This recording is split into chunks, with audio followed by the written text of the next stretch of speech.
I wanted to start out with saying welcome to our tabletop game, Vampire the Masquerade.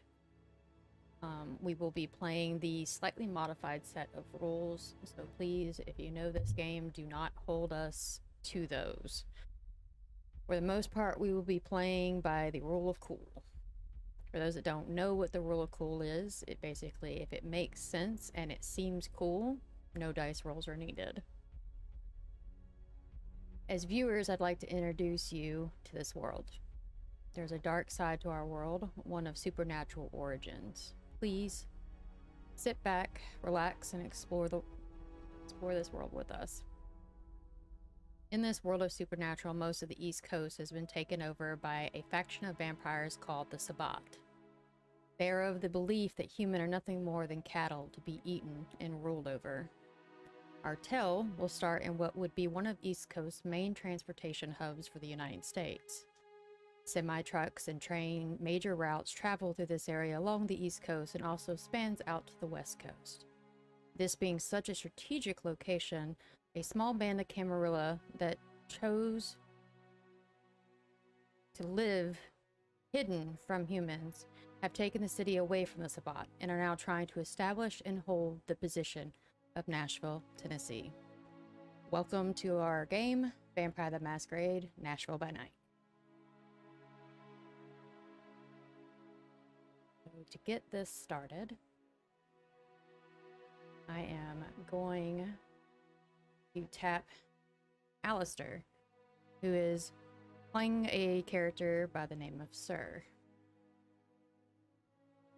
You get a summons addressed from Victor, asking you to please come to their home. They have a request to make of you.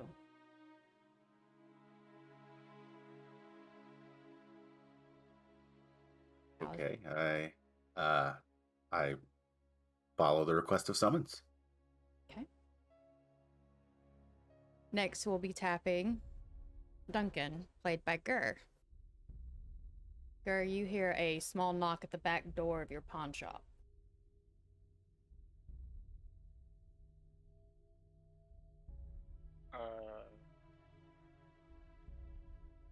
I will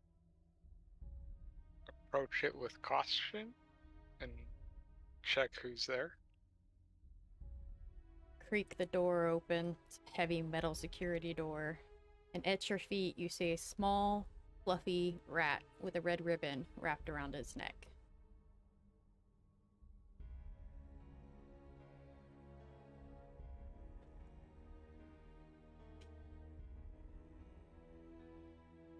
Uh, I'll pick it up and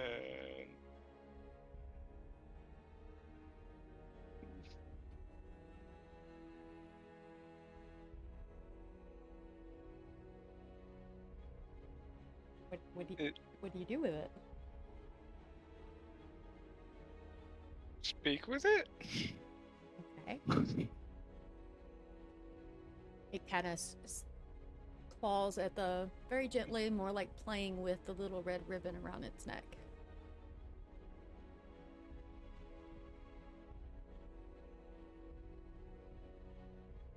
I'll remove the ribbon and see if there's anything attached to it. And there is a small slip of paper rolled up around the ribbon. When you unfurl it, it states that Elizabeth is requesting your presence. Then I will make my way to where Elizabeth wants me to go. Okay. Next, we will be tapping Jeff, played by Dark. There's a courier you see on your security cameras as you're finally getting up and moving about for the day at the desk of your escape room, Haven.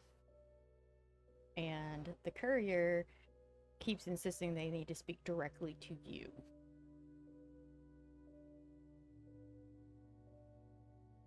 Right? Yeah, head down. See what they want. You turn the corner and you see the service desk. The courier turns looks at you, nods their head, and hands you an envelope and says, "Thank you very much, Mr. Rowlett." Is that correct? How you say your last name? Rowley. Rowley. And turns on their heel and leaves.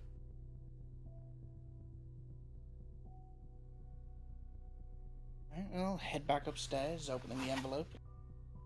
See what's inside? You pull out an envelope in very nice handwriting. It is a request for your presence in front of Victor within the hour. Knew this was coming. Throw in my jacket and head out. Okay. Henry, you hear some rustling down the corridor outside of your door. The hell is that? Poke my head out the door and see if I can see who and or what.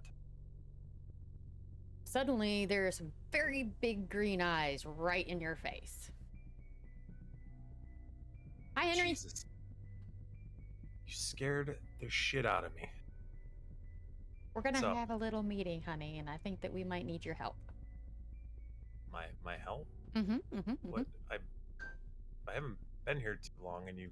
Oh, I mean, okay, I guess you are sheltering me. So. All right. When's this meeting? Now? How's that sound? Now. Yeah. I mean, I don't really have a choice, so I guess let's go. Okay. She kind of like hops down from however the hell she was perched on the sandy grayish stone that makes the corridor. As you pass by a door, she leans over, goes tap, tap, tap, tap, tap. Miss Emma, are you there? Yeah? Can we borrow you for just a little bit? Will there be people there? Some. Okay. I will be there. Come on, lady. As she starts strutting down the hallway towards the stairwell.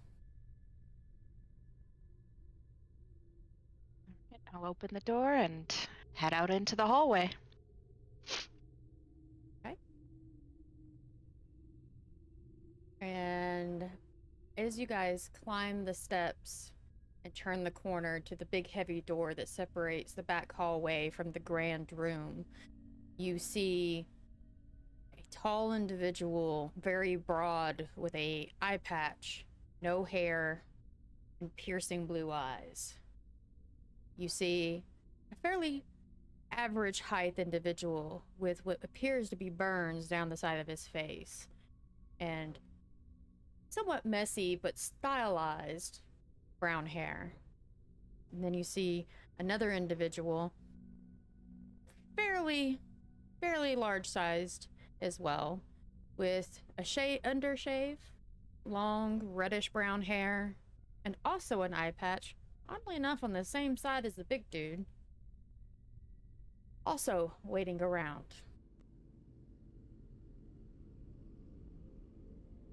Everybody seems to be milling amongst each other. And Liz... Will be... Sorry, go ahead. I was gonna say I will be leaning against the wall and just give everyone the side eye.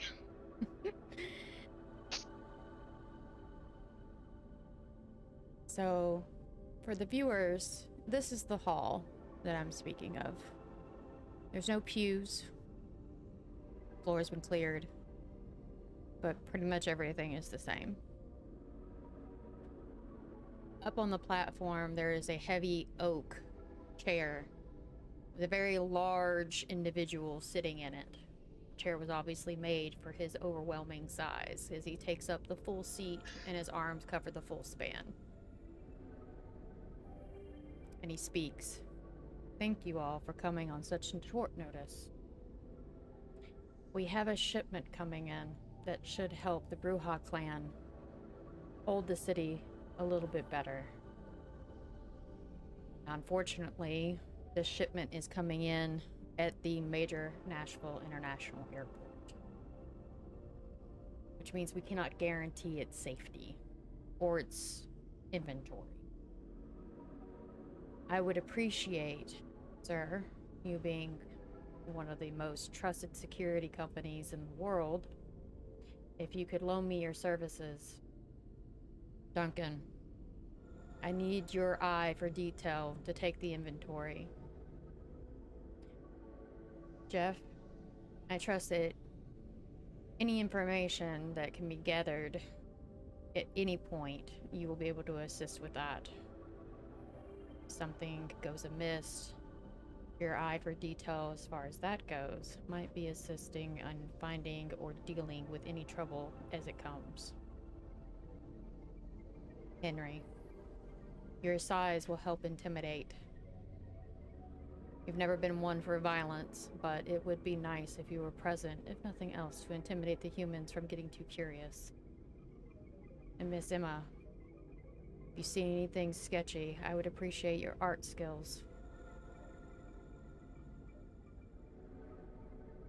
Are you guys okay with doing this for us? Absolutely. Of course. Yes. Yes. Understood. Wonderful. Please, take a few minutes to acquaint yourself before I have Sean bring around the SUV to take you there.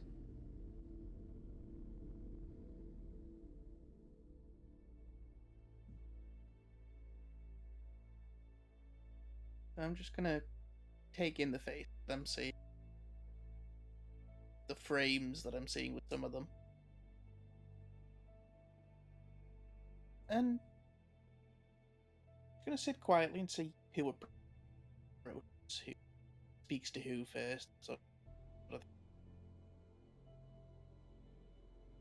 I'm going to look over at Duncan and ask, how'd you lose your eye?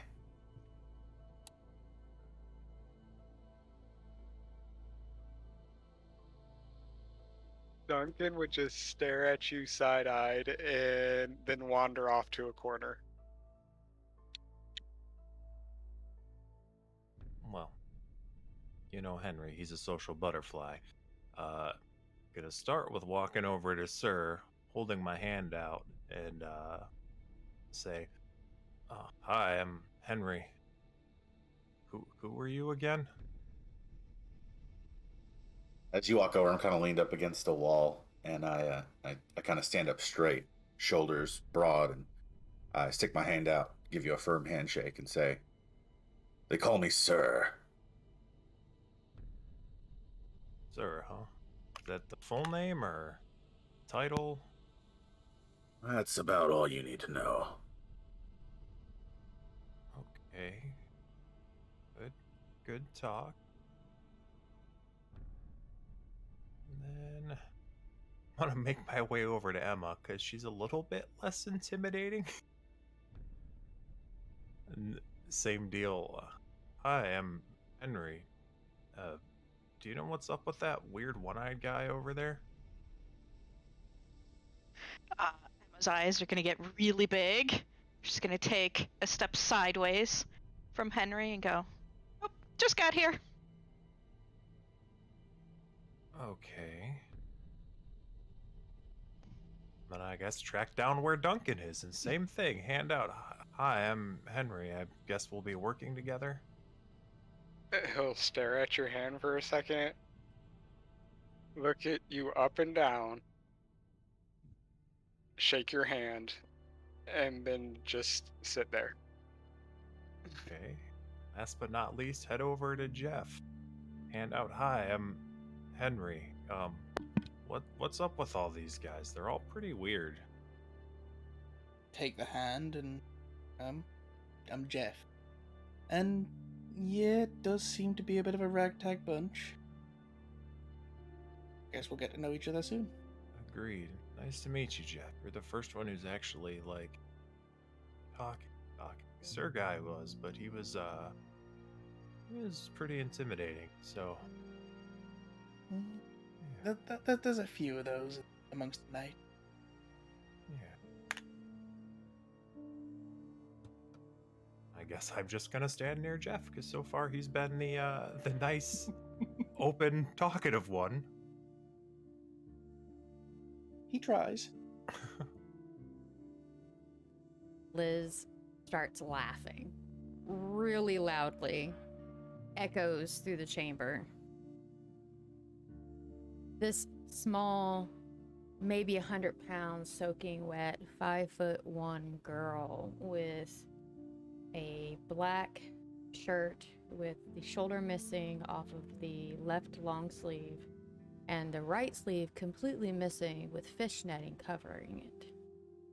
And a pair of pants that look like they've been cut and stitched back together multiple times with strappings hanging off, and knee-high boots with buckles and plates all over it, wields a katana on her back. Her big green eyes close and open occasionally to roll them while staring at the top of the cathedral's roof and continuing to laugh. What is wrong with you guys?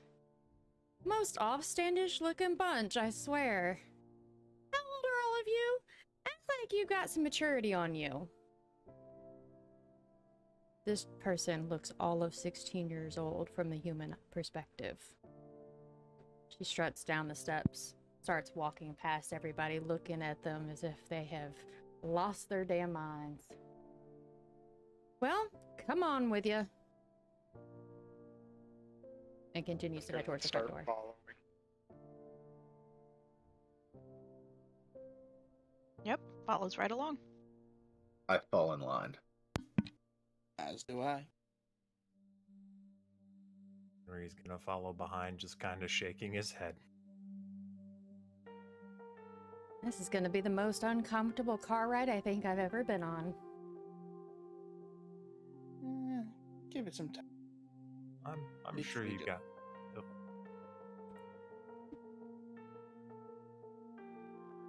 Go ahead, one of you. dark. I just said, give it some time. I'm sure we'll loosen up. We have all just. She kind of looks over her shoulder at you and goes, honey, I've been alive how long? The social awkwardness should have left you guys a long time ago. But here nor there, who am I to judge? She opens the 2 front doors with ease, even though they are made of heavy oak. Looks over it, Sean nods her head and says, the car ready? Tall, fairly muscular human with light brown hair nods politely to her. Says, yes, ma'am, it's ready to go. It's out front waiting on everybody. Which is wonderful. I am too young to drive. At least as far as the humans are concerned. I don't want to raise suspicion. Which one of you guys could drive? Looks back at y'all. Duncan will approach the driver side of the car. Alright. Sir is going to ride shotgun. Hey! Don't make me sit in your lap, sir. I will make this super awkward. I turn it into a small bow while opening the door as if I'm holding the door for her. Yeah! She hops in the front seat. And there is 2 more doors. It is an extended SUV, so everybody can actually get in properly. It is not awkward. Was gonna get in the back. I'll just Right. open one of the doors and let people in. Good we don't have to crawl over each other. I think it'd be awkward if I had to try and crawl past people. Just saying. Maybe a little. You're a freaking mountain. Mm-hmm. Although I don't know which would be more awkward. You trying to crawl past us, or us trying to crawl past you? Oop, sorry, excuse me. Oop. Yeah, plop my large derriere down in an open seat and get ready for the car ride. And Sit next to him. Shut the door behind me. Assuming everybody. you see a small head poke around from the front passenger seat with her big green eyes, and in a mocking motherly tone, all right, everybody, buckle your seatbelts because you don't want to die in a car wreck. And she maniacally laughs as he turns back to facing forward. Well, this is gonna be a Purposefully long drive. don't. I purposefully do not buckle my seatbelt.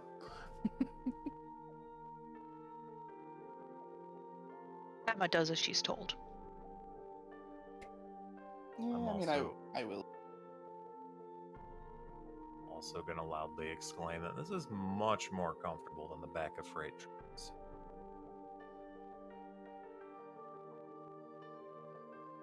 That I can agree with. This is where the players are currently located. Sir, or no, Duncan, you will be traveling from this location to the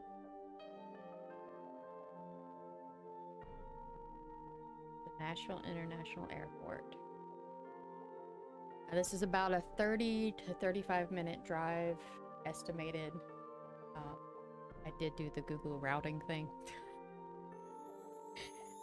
Considering it is evening and most of the business human travel has already kind of tapered off.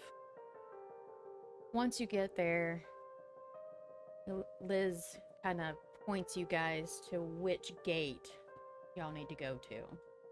There is a back service route that she has you guys take that leads you to the end of the airport runway and then down the side here. And as you get over to where the planes actually dock, he points you towards the hangar that it's supposed to be showing up at. I'm gonna take out my phone and see if there are any open connections, Wi-Fi. See if there's anything I can get access to. And there's the airport one. Spend some time seeing if I can get into anything like that. I probably can't, but I'm just kind of waiting to happen. So, idle trying to see if I can hack it. Alright. What is everyone else doing? Henry's just going to kind of look around and see what he sees. Enjoy the air. I step away to make a phone call, kind of out of earshot. Okay. Duncan is surveying the perimeter to see anything that is easily accessible.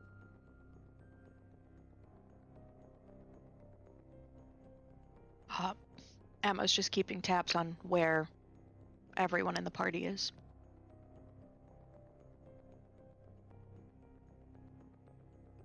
Duncan, you, as you're surveying stuff, you notice something a little suspicious. There is a small personal airplane that looks like it has enough space to bring a shipment in of your caliber,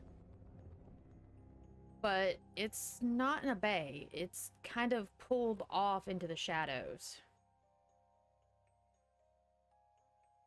Any identifying markers like air tag, anything like that? There is a number on the side that you know would be like what they would call to the flight towers to ask for permission to land. Their call numbers are present. Duncan's going to take note of it and keep that in mind if they get a hold of any flight logs.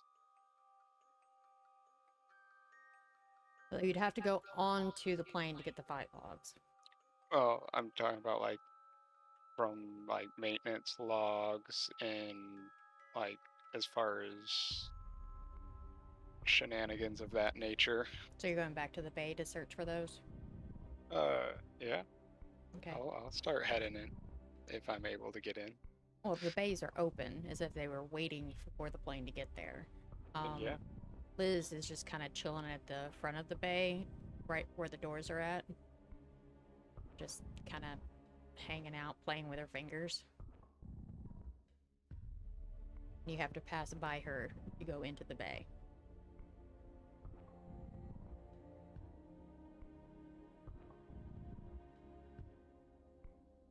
When you As I walk past Liz, I will take a shadow punch at her.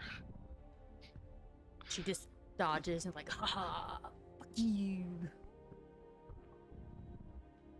Then I will continue into the bay. And she starts following behind you. What you looking for, Duncan?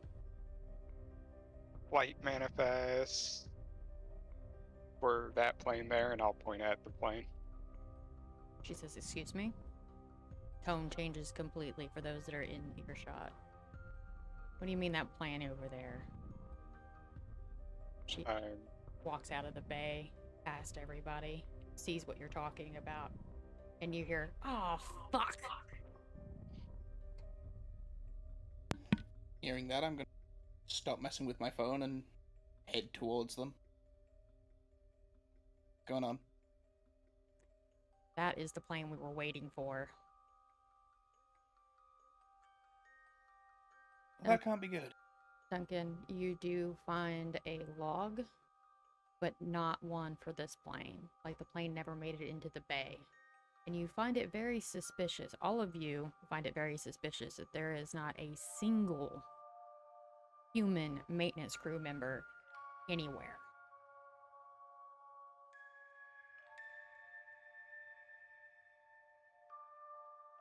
Duncan's gonna head over to the plane then, if that's the plane that we're waiting for in question. Okay. I'll follow along behind him. I think seeing those two trotting along, Henry's curiosity would peak and he'd start wobbling his booty down that way too.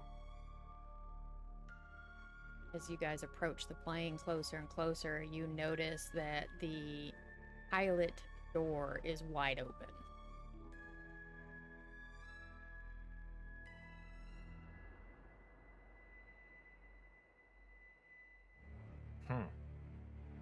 We need to go in That's- there, but be Careful.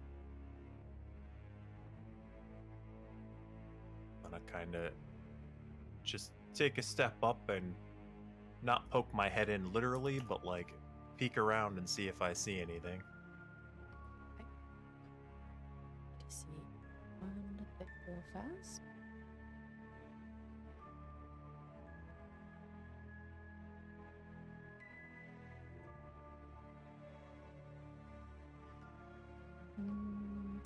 You don't really notice anything. And for those that don't know, his character does not have a very high intelligence. He also doesn't have any investigation. Boy, am I curious. Well, I would- since... Oh, go ahead. Sorry. I would like to walk around to the opposite side of the plane. Is there a door on that side? Yes, there is a co-pilot door. I would like to open it and investigate. You notice a empty gas canister sitting between the two seats. And the pilot's harness has been cut. Do I smell gas? You smell residual of what would be considered knockout gas for a human.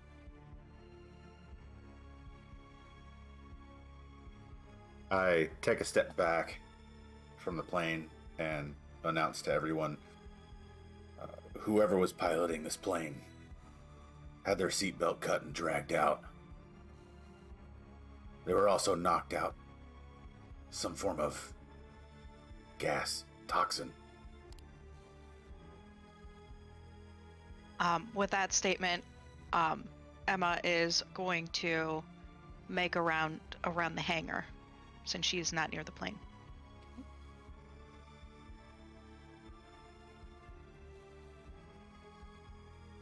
You start noticing little drops of blood near your feet as you're looking around at the grass and the wildflowers that are growing in between the individual personal hangars.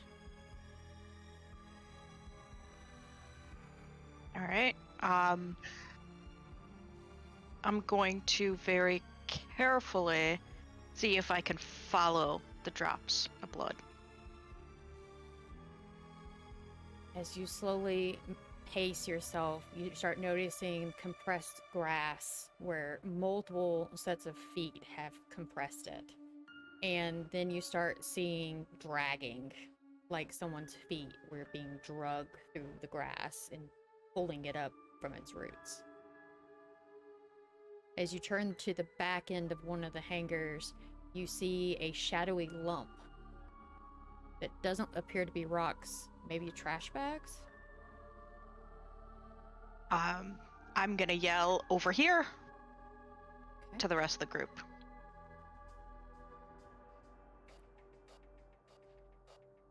First one that makes it to your side is Liz, and she looks and goes, well, shit. This is getting worse by the second, isn't it? She walks over, rips the bags open, and it is a human body parts of various types with very little blood and obviously a pilot's uniform.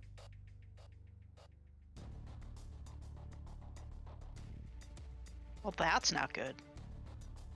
Not at all. Who else shows up? Yep, I would have followed over and looking at the bag and would say, you know, I can't intimidate corpses. I know I'm big. I'm not that big. Liz just kind of looks over her shoulder at you and chuckles a little bit. I don't think this is the time for that, but appreciated the humor. You gave me one job. Duncan would have followed as well, and after seeing that, would have picked up the bag to take it with. Liz just kind of nods her head. Yep, he needs a proper burial. He was a human. He didn't deserve this. Knowing the likely result, I am going to continue searching the plane to see if there's any sign of whatever shipment was. There is a couple of crates left on the plane. Fuck it, see if I can open them. They are. Okay. I'm gonna holler out, hey Jeff, you need help with that? Start throttling my booty over there. Not gonna say no. You We're gonna start trying. They are nailed, but Yeah. considering your supernatural strength. Oh, yeah, no. Yeah. Your supernatural strength exists all of when you really need it, and this isn't really needed. You start trying to Yep. put your fingers up underneath the planks to lift it up, and you hear the nails kind of squeak, more like a mouse fart, but that's about as good as it gets. On I would, seeing that. Oh, go ahead. I was gonna say I would still be at the plane. I'm gonna be helping him. Yeah. I think upon seeing that, Henry would put his hand on his shoulder and say, let me get that for you there, buddy. Start tearing him open. Much You appreciated. sneeze in the general direction of a crate, and the lid comes flying off. Inside the first crate is small varying bottles and a couple of apothecary bottles with preserved flowers in it. And one of the preserved flowers, there is a note at the bottom of it that is handwritten. Next crate, once you rip the top of that off, which is just like, again, sneezing at it, there's several books, but they all look really old and dusty and worn. And that's it. Just the two crates, and it's a bunch of herbs and plants and books. Well, unless there is something particularly special about these herbs, I think it's safe to assume we've lost our shipment. Folks are heading through the passenger side of the airplane. Says, if you leave those herbs, my sister's gonna kick your butt. Oh, I had no intention. Okay. Okay. Oh, and there's a special one in there. I need that one. Ingredients for a spell. I think Henry would grab the one with the note, assuming that's the special one, hand it to Liz, and then pick the crate up and ask where we're going now. We'll need to get those loaded into the back of the SUV, if you do not mind, sir. Sir is Not a in problem. Henry. Me being polite. Sorry, sir. Looking at Alistair's character. It's more than fine. And At the oh, it's okay. And At no, the- not for a spell, sir. Wrong sister. Ah, I had you confused. I Rude. apologize. Rude. And as she's passing you, Emma, she shoves the plant into your hands and says, that was for you. And continues to walk towards the truck. well, I'm definitely gonna look down at my hands and look at the plant and blush a little bit. It is one of the rarer lunar flowers that only come from Iceland. And the note is to Emma from Liz, courtesy of... Where is it? Give me a second, guys. I'm new to this.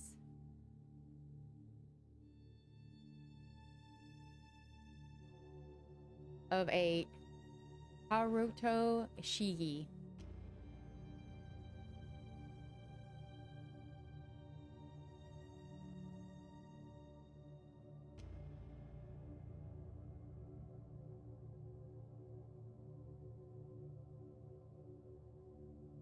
What were you Okay. saying? I'm sorry.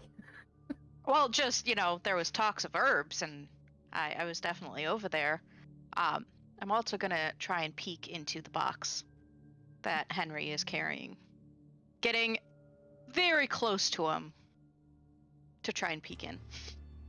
I would hold it lower so that she can look and kind of stop and go, you looking for something in particular or just curious? At that, I notice how close I am to you and go, nope, and take like 4 steps back. All right. Pick my pace back up and just kind of shake my head and mumble, that was weird.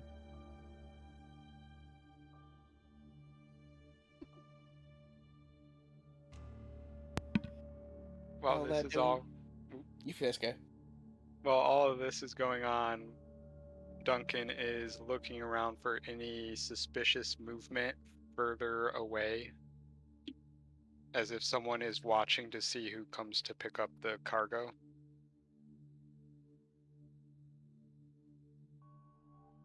You do not notice any movement other than a couple of bays down. There's a human crew that looks like they're prepping for a plane to land.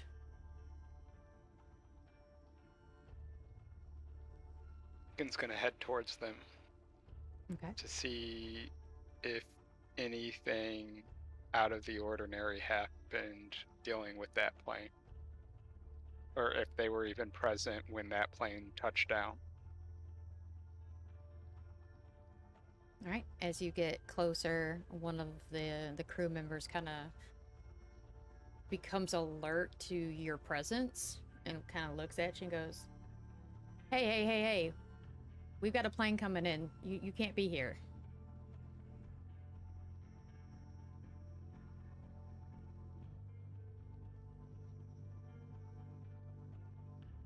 Duncan's still going to keep approaching and start in with the berating of how long have you guys got before the plane touches down? Looks down at his watch. Maybe 30 minutes? Were you here when that plane and motion back towards the other plane that is, I guess, still sitting on the runway, or at least close to the runway, when that one touched down. Looks over and goes, "Oh, that's not good. No, that was a different crew. They had their own personal crew.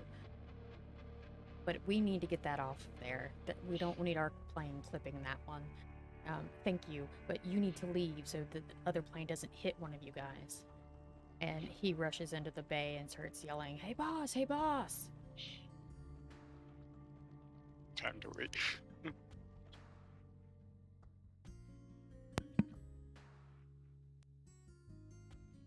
As to what I was about to say, I was gonna quickly check around the inside of the plane, see if there's anything obvious, anything not so obvious about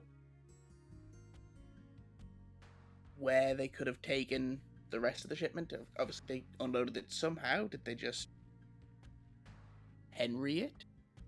Or did they have some other method of taking it off the plane? Yeah, see if there's anything else I can notice. Just say, did they have their own dedicated Henry for unloading and unloading? Yeah. Everything indicates that they had the strength to just lift it out without any complications. Okay.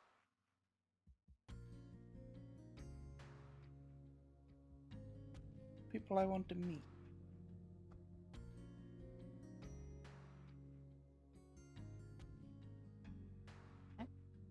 Duncan's headed back to the SUV.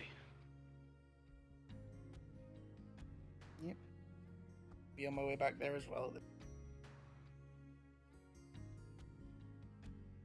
As everybody gets closer to the SUV, you see Liz sitting in the front passenger seat with the door open, arms crossed, and what appears to be a pout on her face, like even the lower lip sticking out.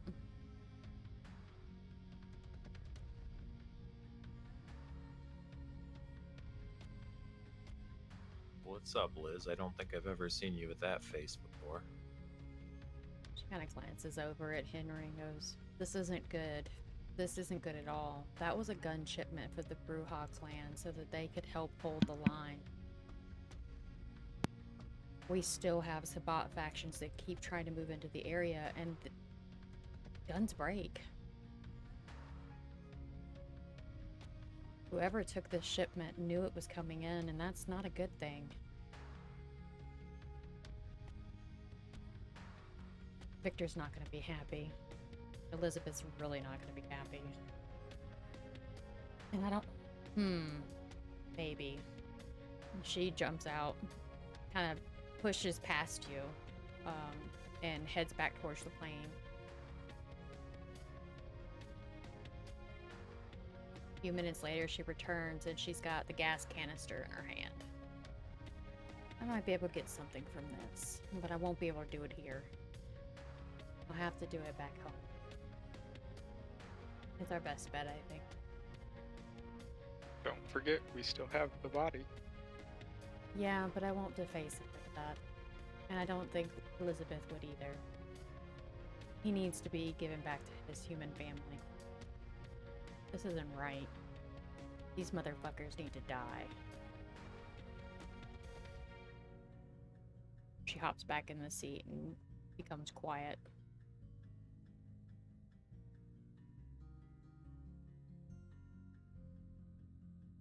I'm going to hop in the seat behind her. I'm going to kind of lean forward and say, No. If you don't have any happiness in your face, that means I'm going to have to. And we all know we don't want to see that.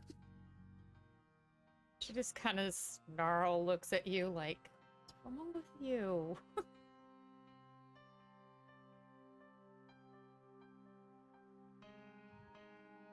Emma's gonna give both of them the side eye and just climbs in the back seat and then looks at her flower. I'd probably chuck like that and climb in as well. Henry's gonna hop in, asking what kind of music selection do we got in this thing? So everyone's in. Duncan's just gonna start driving. Liz leans over, starts poking the radio with very little success, thanks to the fact that she does not generate heat for the touchscreen. Pull off one of my gloves and hand it over. Try that. What is this? She looks at you curiously. Put it on and then try. Oh, okay. Slides the glove on, pokes the screen, and it works. She's like, "Oh, you're not Tremere. How are you doing this?" Science. Weird science. And she just starts singing and poking the screen, trying to find music. And she keeps poking around until someone says that they like something.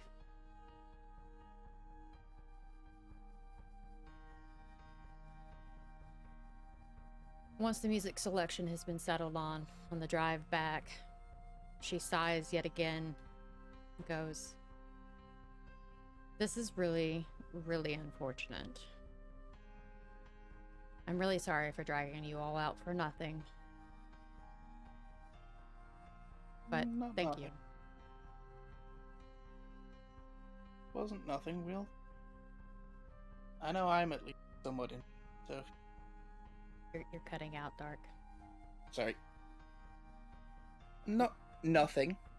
I'm somewhat invested in this now. I'm intrigued. I'll be available, and I'll definitely keep looking. I agree with Jeff. There's a good enough reason to keep guns in the city, which keeps my interests and your interests aligned. We'll have to look at different avenues, I think. I know of somebody, but they're very, very secretive about their habits, so I will have to touch bases with them later. Would appreciate it. I think for the rest of the evening, I might go play some blazer tag. I feel the need to blow off some steam. Anybody want to join me? I prefer the real thing. Okay, well, do you have a shooting range at your haven? Or better yet, paintball? Or airsoft? Or anything? I do believe I can accommodate. Big toothy grin crosses her face. Hell yeah, I'm down.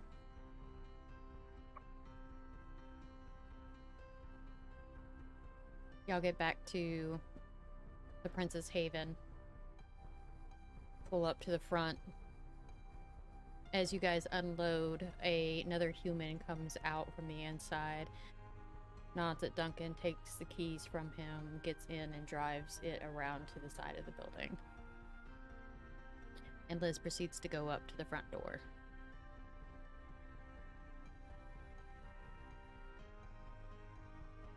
Now, Emma and Henry, I know you guys are staying here with us for the time being until you find a haven. I am going to go update Victor and Elizabeth of what happened, and then I will be joining Sir to go blow off steam. Y'all are free to do as you wish, of course. Okay. I think I should probably head back for now at least. But you know how to reach me. Yes, thank you, Jeff, again for your assistance. Well, I leave. She I heads will. outside. Oh, Go ahead, Henry. Henry's gonna poke his head out and wave bye to Jeff and just say, "Bye, Jeff. Nice meeting you." And you. How Uh, is Jeff's? Oh, sorry. If you want to go. Emma's just gonna look at Liz and go, "I'm going to retire to my room and study this plant some more. But if you need anything, please don't hesitate to ask." Did you follow her inside? talking to her as y'all move through the building. Yep. How is Jeff leaving? Is he like catching a taxi, Uber, walking? What's he got going on? He's literally just walking. Duncan will offer him a ride to wherever he's headed. No need. I'm literally just around the corner. So be it. And then he will head inside to see what Victor's assessment is of the situation.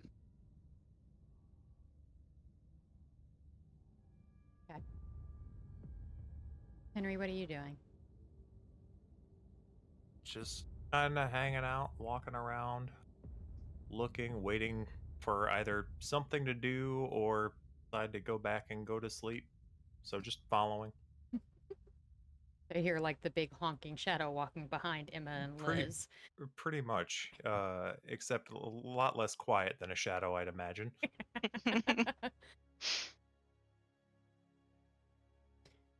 Sir, are you also following?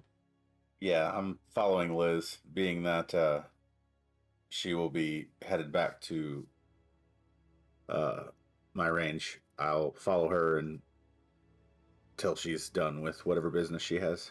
Okay.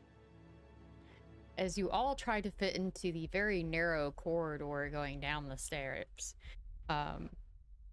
Liz just kind of holds a finger up and says, give me just a moment, guys. I need to speak with him alone for a minute.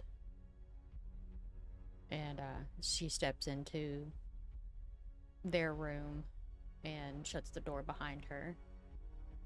And after, say, about 20-30 minutes pass, door opens and her head kind of pops out and goes, okay, everybody that wants to come hang out, come on in. Emma, you hear all the footsteps and all the muttering and whatnot as everybody's kind of trying to get into this perceivably very small room. I just kind of chuckle, roll my eyes, and then head to my room. When y'all enter, to paint the scene for the viewers, this room is a repurposed Bible study room. It has got the same sand, grayish brickwork. A fireplace has been installed. It is fire, but it's not. It appears to be more of a fake one, in the sense of possibly gas. And a chair is positioned to face it. This one has nice honey oaked arms and embellishments along the back of it, and a green velveteen fabric. And sitting positioned in it is another maybe 100-pound, 5'1", fair-skinned young lady.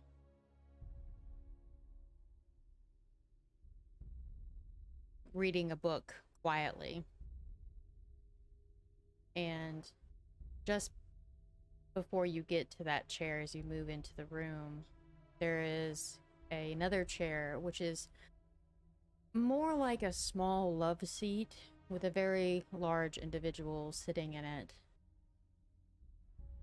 that appears like this, with a scar down his face, about 7'2", approximately 310 pounds, not overweight, very muscular individual with auburn hair, wearing a very nice dress shirt, plain black tie, suspenders, dress slacks, and shoes, sitting quietly with his hands crossed in front of him, one fist inside an open palm, kind of looking down at them like he's contemplating. Across from him is a full-size couch of equal fabric build as the chair that the other young lady is sitting in. And Liz, has positioned herself at the end of it, kind of frumpily sitting with her cheek leaning against her fist, staring at the same fire her twin is staring at.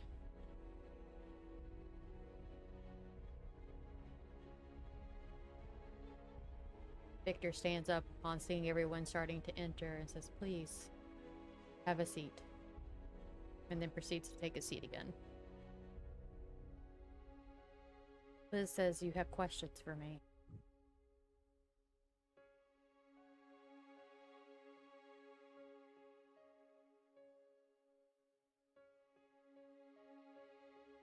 Liz looks over and goes, "Not everybody pipe up at once. Come on, guys."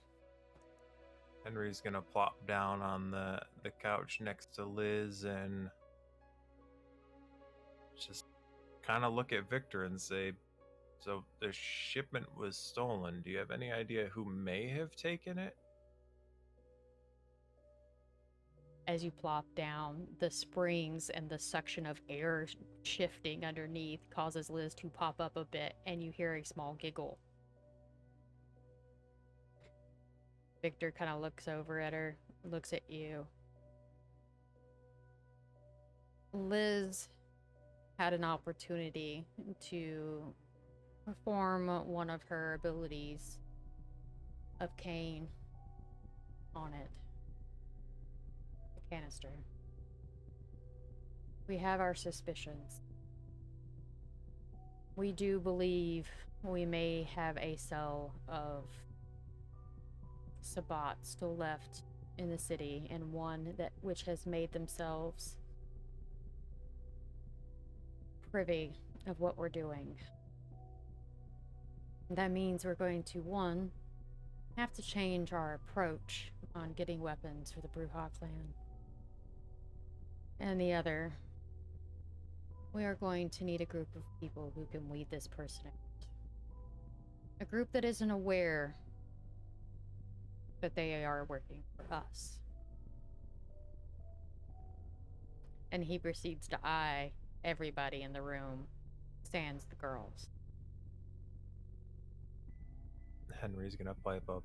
I suppose you think we're that group, huh? Well, Henry, maybe a little less you.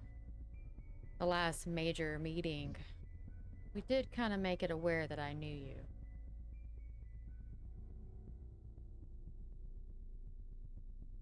But yes, been a long time since we knew each other. And considering you're new to town, it might work. If, of course, you all are willing.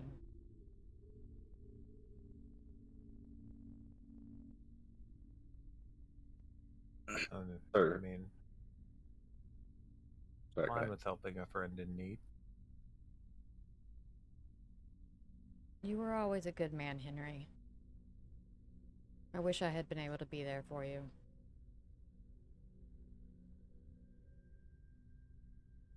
But we were both human and young.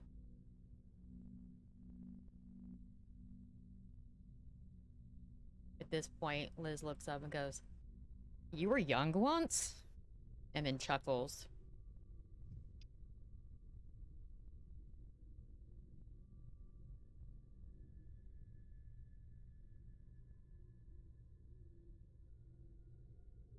Sir, who has been standing at ease rather than having taken a seat,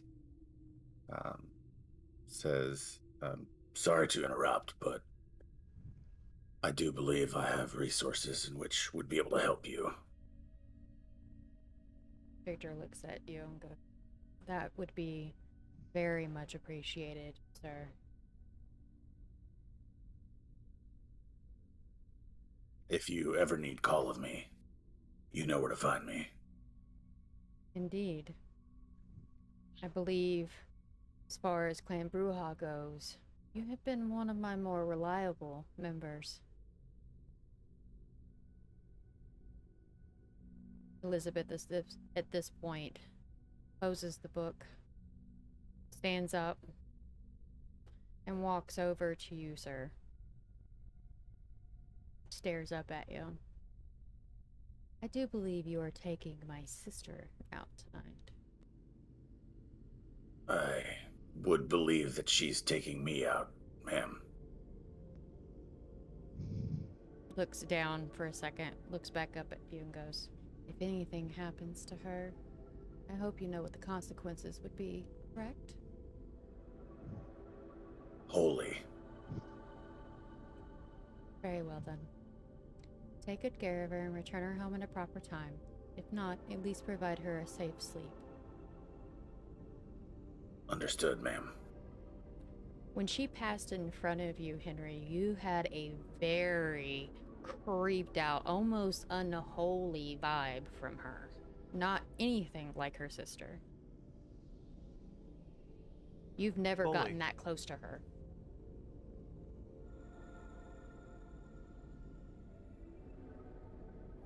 Well, that's fun.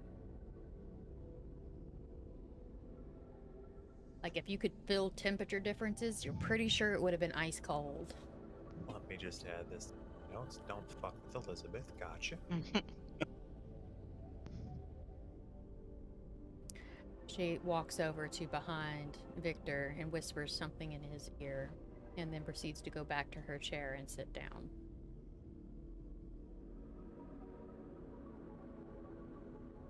And then she glances over and goes, Duncan, thank you for returning my pet to me. Always. I do believe you have some items in the SUV for me. Indeed. And I will head out to go fetch the items. Marie's Sir, gonna go. Duncan, your- you need a hand? If you want. Follow Duncan. Okay. Sir, if you're paying attention, which you probably are, you notice that when she speaks to Duncan, she does kind of a slow blink towards him. Something that you don't think you've seen Elizabeth do.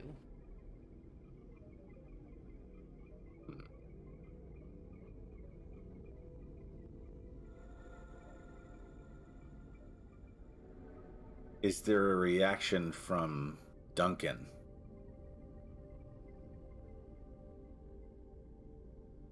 I don't know, Duncan. Did you react to the fact that she did the equivalent of a cat saying I love you with a small blink? Nope.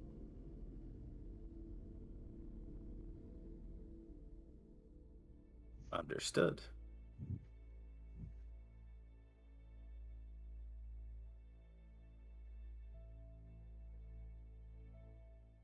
Y'all go out to the SUV. You hear the hustle and bustle of humans moving along Broadway. Update the viewer's map. They know where we're at again.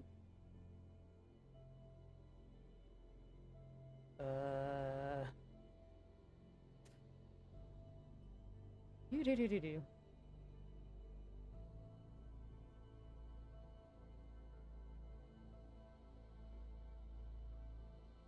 As they leave the front to go to the side of the building where the parking lot is located.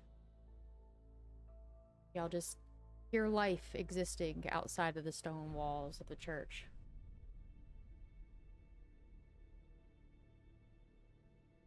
And you fetch not only the 2 crates, but also the garbage bags of body parts.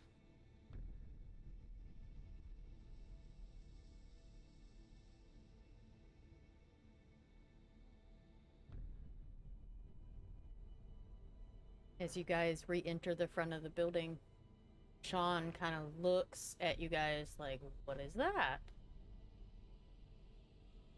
Duncan, do I need to know something, sir? No. Do you Yeah, need me to handle anything? Nope, we've got a handle on it. Okay. Very well, sir. And he helps open the doors for you guys to be able to move through the cathedral. I walk past, just give him a nod and a quick. He closes the door behind you guys. as you head down, you hear them just kind of discussing just nothing really in particular.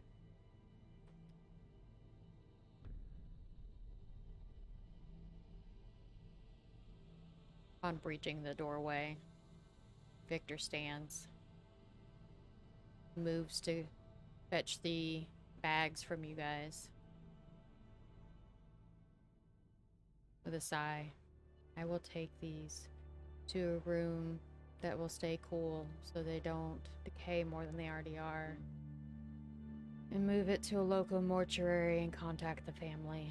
I appreciate you all bringing these bags back with you. And he ducks underneath the doorway and heads down the hallway. There is enough space for you guys to put the crates down. Alright. Setting that bad boy down, I'd imagine likely dropping it on my toe because, you know. All the grace. Yep. You hear a loud thud, Emma, from your room. Upon hearing that loud thud, I'll come out of my room and see what it was. About the time your door opens, you notice an elbow of a white shirt move past your room, going the opposite direction. I will definitely look at the elbow that just crossed my vision. A very tall individual, which you know to be Victor, kind of stops, looks back at you. I'm sorry, Miss Emma, I did not mean to bother you. Oh, no problem. I was told that you found the pilot. Thank you. I would say you're welcome, but I'm sorry that he wasn't alive. I am too. Nods to you and continues down the hallway. You see the other direction, if you glance that direction. The door is still open to their room, and Henry is apparently nursing his foot while still standing. Oi, I walk my way there. Henry, how did you hurt your foot? I don't know if you know this, Emma? It was Emma, right? Those crates Yes. are heavy. I don't imagine that a large-sized person as yourself would have much problem with that. I mean, I didn't until I dropped the damn thing on my foot.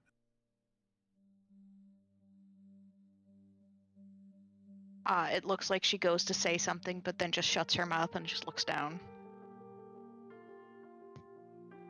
It's the crate with all the books.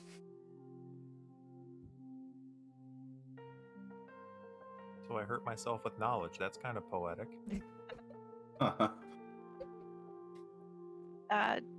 Do you need any help with your foot? Will you be Nah, okay? I should be alright. Okay. While you're here, Emma, Liz speaks up. We're gonna try to figure out who did this. If you're inclined, I would like you to help the guys. You're smart, and you think outside of the box. I feel like they would be able to help. Like, you'd be able to help them. Would that be okay? I mean, I know it's not your specialty, but please? I think that it is unfair of what has happened to the humans, and I am curious as to who did this and that they pay. So yes, I will help. Wait a minute, pay? No one said we'd be getting money for this. Hey. Liz chuckles. Let's just say we'll help make sure you guys get a nice haven. And who knows? Maybe you all will hit it off and you'll form your own little coterie. And even then, you get your own little coterie space as well. A mutual territory where you all can meet up and work together on things. I am sure we will have plenty of things to do in this city, considering fights break out pretty much nonstop. If it ain't the Sabbat, then it's the werewolves. If it ain't the werewolves, it's the humans. And if it isn't the humans, it's the changelings. And if it isn't the changelings, it's the ghosts. So, I mean, there's always something to do.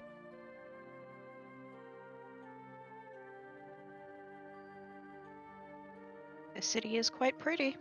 I'll give it that. Yeah, it's not too bad on the eye, is it, huh? But here nor there, we have toys and goodies. At least some of it made it here. Emma, you might like some of this stuff. Elizabeth, is it okay if we go digging through it, please? Elizabeth looks over and kind of nods. Don't mess up my books. Liz goes, I won't! Real high pitched. And then jumps off of the couch like a freaking cat that just got scared by a cucumber. And starts rifling through the plant box and starts showing you all of these like herbs, spices, and like different types of preserved plants. And she's like, I know this is not like a lunar one, but like, look at this thing, it's so cool. Please be careful, Liz. She chuckles. She's like, and my favorite thing, guarantees hidden at the bottom because this came from your premonition. So I have a new toy. Digs all the way to the bottom and pulls out a katana and slightly unsheaths it. Goes, oh, and close it back. And then runs through a door off to your guys' left that you hadn't noticed previously because it kind of blends in with all the bookshelves. It disappears back there.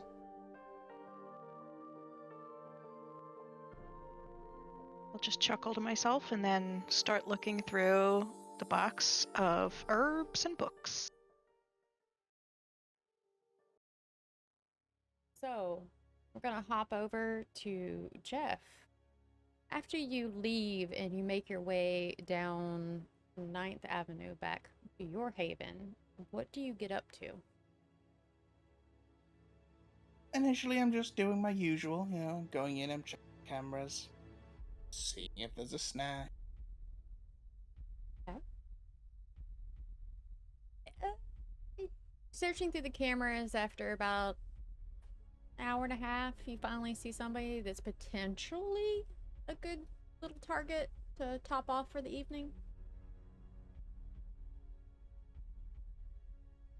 Yeah, I'll go for it. Yeah, go down. Okay. It is a young man, fairly thin, sandy blonde hair, acne scars, and him and it appears to be his family is doing the like a zombie virus escape room that's in the basement. Looks out well. Hmm.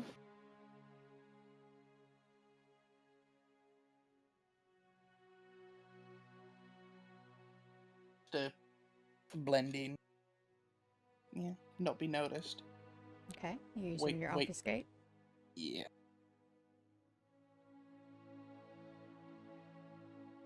Right, they get to a room that is wood paneled and like your team set it up to where it kind of looks like a cage system that the scientist was holding a zombie in there to study it. The rest of the family seems to be searching like the walls and messing with the panels and stuff like that, and he's just kind of sitting back watching. You take that opportunity? Make sure nobody's paying attention, and then, yeah. Little nibble. Yep. and send him on his way. Yep. Liz joins you, sir, to your haven, to your compound, down at. Show people relevance here. Grab the map again. There is a small town.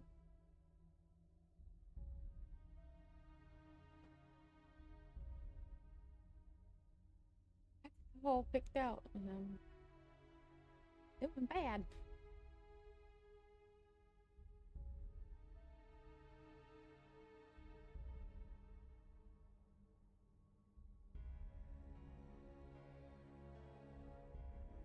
Can you all tell that I'm nervous? Not in the slightest. What are you talking about? Nah, there's no nervousness.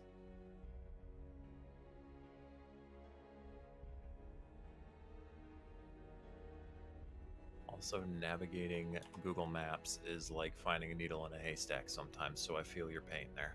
Yeah. I'm not used to doing it.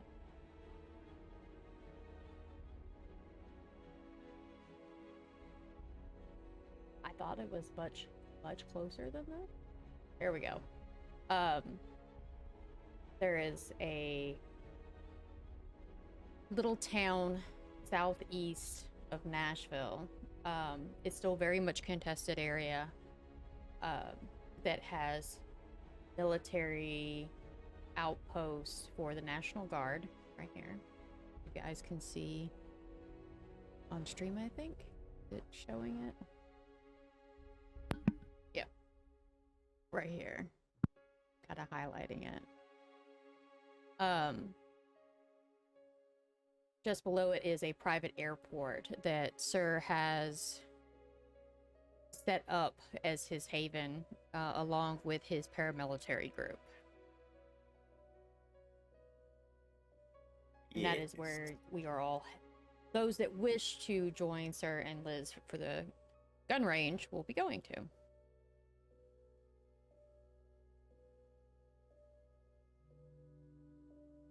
I mean, I don't know how to use guns, but screw it.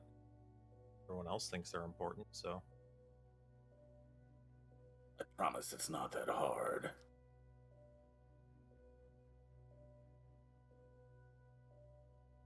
Thank you. Guess I'll take your word for it. When Liz comes out from putting away her new toy, she looks at Emma and goes, "You coming with?"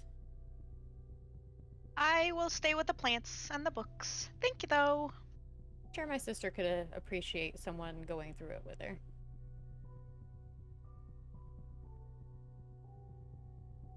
The rest of the night goes by quietly for everybody, despite the gunshots. And Sir, do you manage to get everyone back to their havens? Yes, I would say I could have multiple vehicles pick them up and take them where they need. Okay.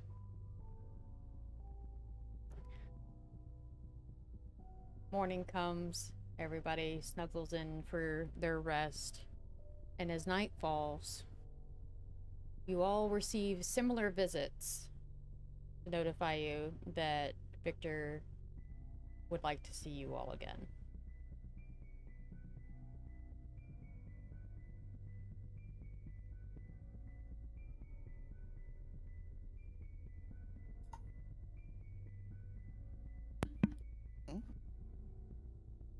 As Alright. before, make my way there.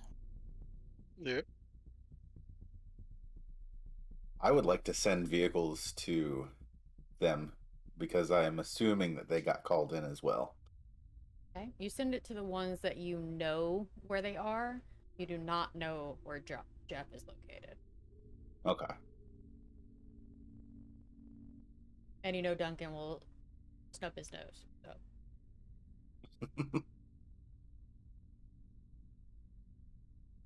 upon reaching the church again, you're greeted with Sean as per usual, that hands out the brooches to everybody as per usual.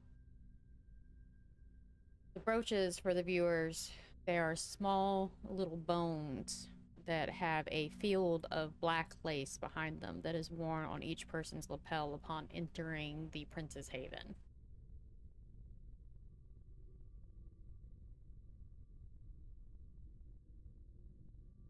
You're called down to their room. And in standard fashion, they're in their normal positions, seated.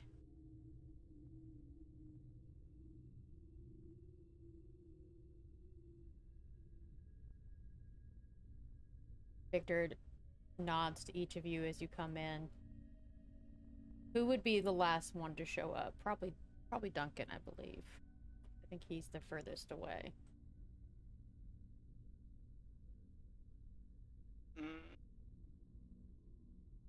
Depends on where Sir's coming from. True, Sir would actually... No, I think you guys are about the same distance. Just in I think opposite it would directions. depend on whether or not Liz, if I took Liz back that night or not. You know she wouldn't care either way. So If I didn't take her back, I would probably show up as soon as possible.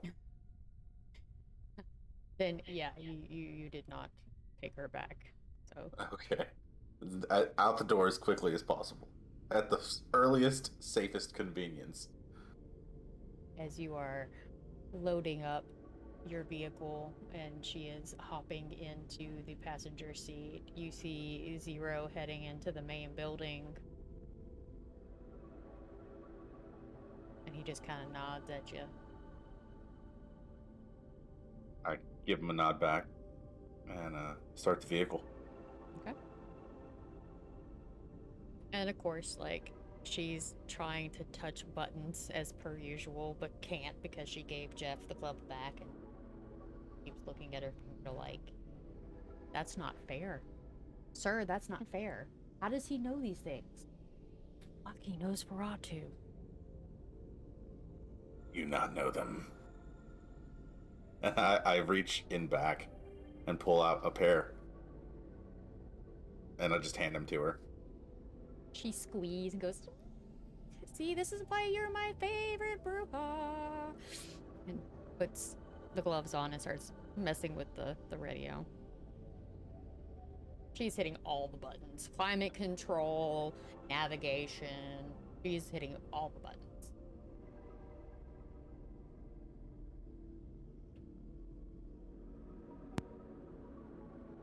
Jeff, you make your way there, no problem. Couple of drunk hoo-ha, hee-hee cowboy girls and guys as you reach Broadway that kind of point and laugh at you because, you know, you have scars. Just ignore them. I'm used to it after this long. I'm used to it. And have long stopped caring. Emma, you get the friendly knock on the door from Victor asking for your presence very politely and nodding at you. And I will politely say yes. And go on down. And Henry, you also get the same polite knock from Victor. Yep, I'm gonna cautiously pull my door open, not knowing that Liz isn't back, and kind of look a little bewildered when there's not just a face peering at me through my door frame. Nope, just a very, very tall individual. And following Victor down. Emma will look at Henry and ask him, how is your foot? What? Your my foot. foot? Right. She points right. down. Foot? You heard it yesterday? It's fine. Okay. Everybody gets there, and Victor stands up and addresses everybody. Jeff, you were not present yesterday, but I would hope that you would join these people in searching for the Sabbat group that took our weaponry. Absolutely. Wonderful. We have our suspicions. After much consideration and thought between me and Elizabeth, after Liz went to go blow off some steam, we are under the impression that unfortunately one of our Bruja have been converted, or already had been, long before we took the city, a Sabbat member. But we want to do this quietly to make sure that we are not hurting the morale of our frontline fighters.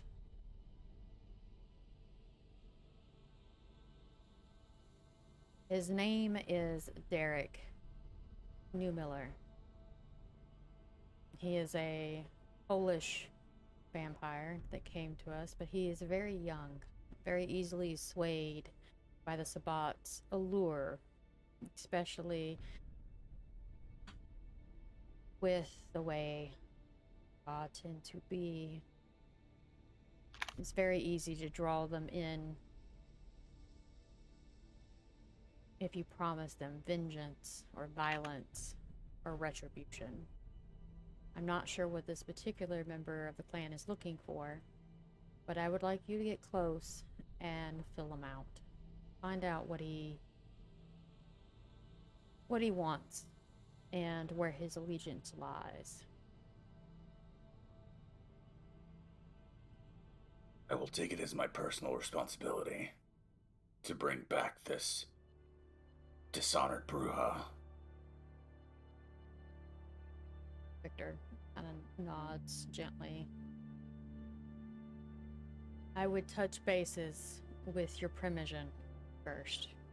Find out if he knows where Derek tends to haunt before anything else, just to make sure that you guys can get to know him overtly. Stood. Victor stands up and moves towards a shelf, opens the drawer, and pulls something out of the drawer, and then walks over to you all and proceeds to show you a picture that looks like this. This is who you're going to be looking for. One of our lovely Nosferatu in the city was able to get us a picture of the individual.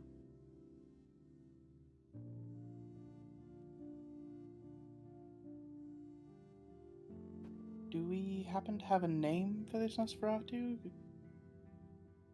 Might be good for me to touch base, see how they got old. I'm not sure they would feel comfortable with me sharing that information. I know how you Nosferatu tend to be. Fair. Your clan has got a small presence here, Jeff. Wouldn't be hard to figure it out. Most likely. I know.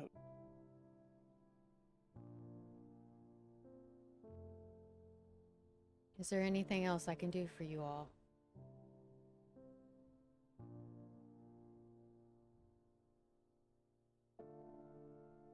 Out of game, have I met my Primogen yet? Have you met Seneca? Yes. Okay, then no. I'm good. I Um, think I'm good, Victor. He nods. He flips the image over. On the back of it, I wrote Seneca's address so that you can talk to him.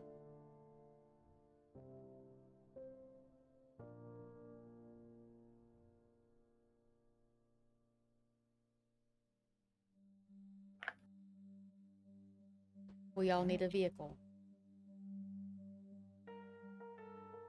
I can provide. Wonderful. Then please, be on your way. We have other matters that we have to discuss. As you wish. Okay. Bye, Victor. He nods. Goodbye, Henry. Sir nods and turns about face and walks out. Nod to Victor and head out myself. All right. Duncan would shuffle up next to Sir, elbow him, and ask if the vehicle is going to be big enough and motion towards Henry. I prepared for this exact moment, and I figured it'd be something that you might want to drive as well.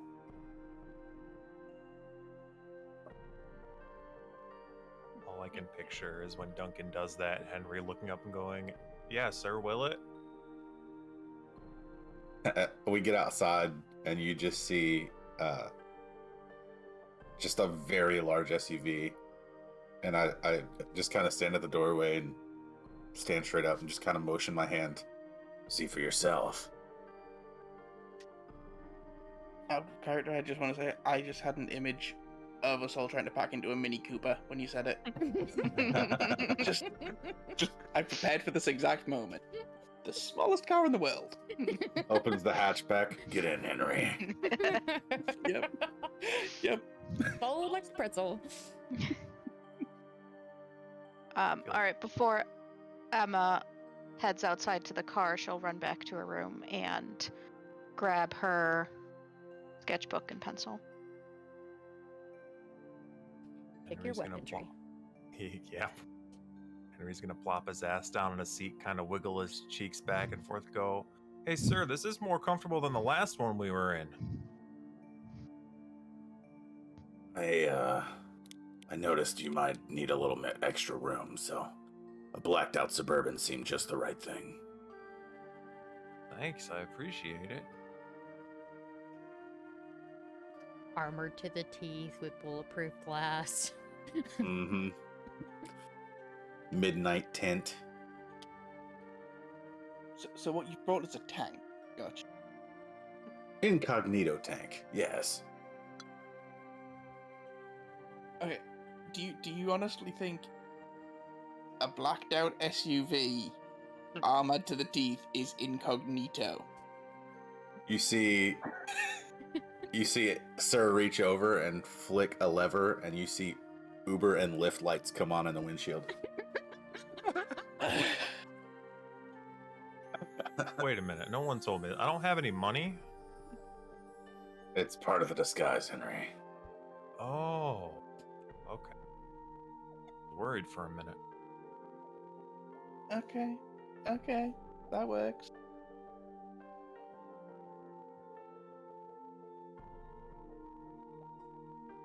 And I'll hop So- in as well.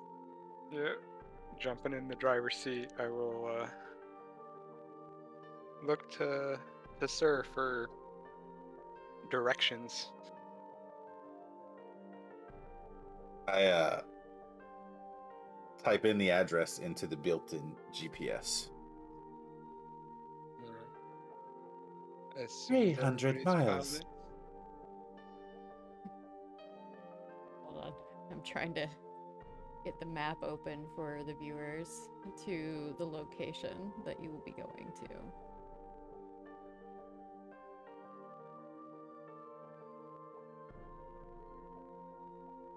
You could just ask Alistair's GPS. Seems like it knows what it's doing. It's got that nice voice and everything. Turn right here. Yeah. Make a U-turn, you dumbass. Where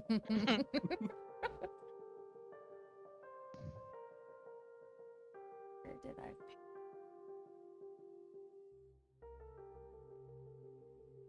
There we go. All right, so you guys end up in what is referred to as East Nashville. It is a suburb that had been swallowed by the greater Nashville area, and you're heading to kind of an older neighborhood. Older, like, one-story houses with like basements, and some of them are fairly ran down. You can tell that families had passed these houses down from one generation to the next. Some have had recoats of paint, some are well taken care of, some of them, the chain link fences are rusted and sections are broken. And as you make your way down a road called Linton Avenue, you end up in a little row of houses.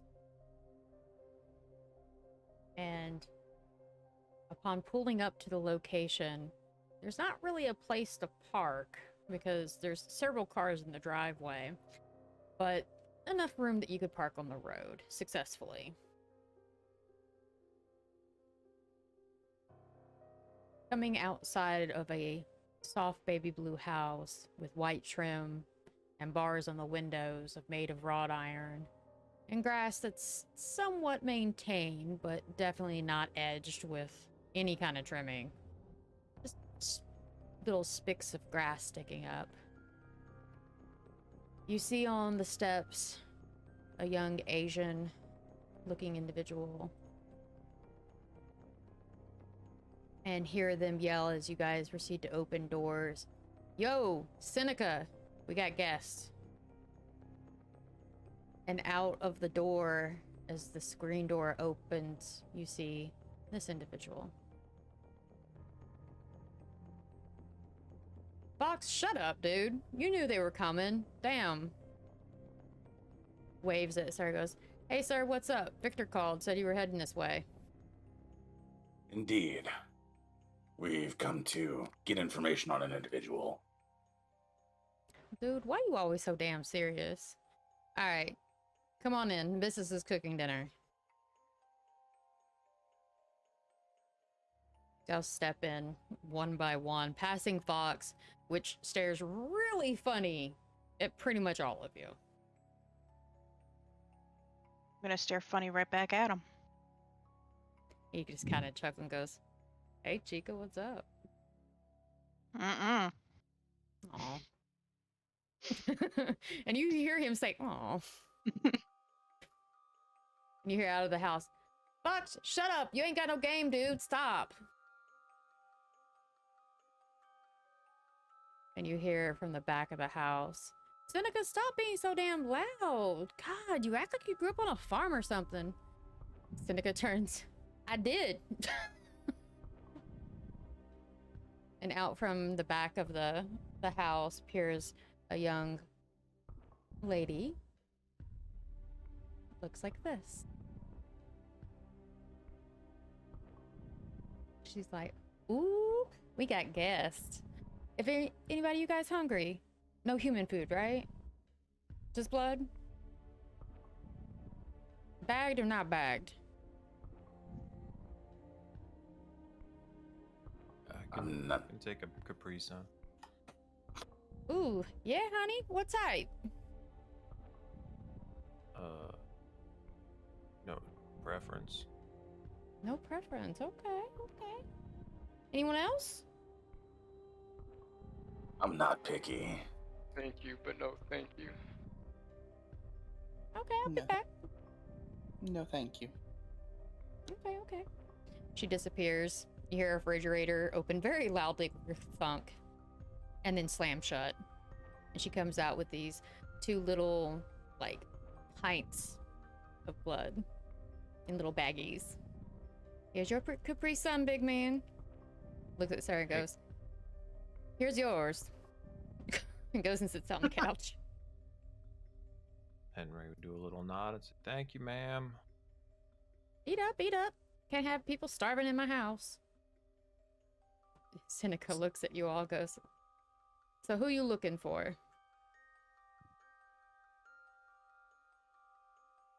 Well, we're looking for a Derek Newmiller. We hear he's a new Bruja. Or a younger Bruja. Alright. That dumb boy got himself into. Kids these days. Think of where he hangs out.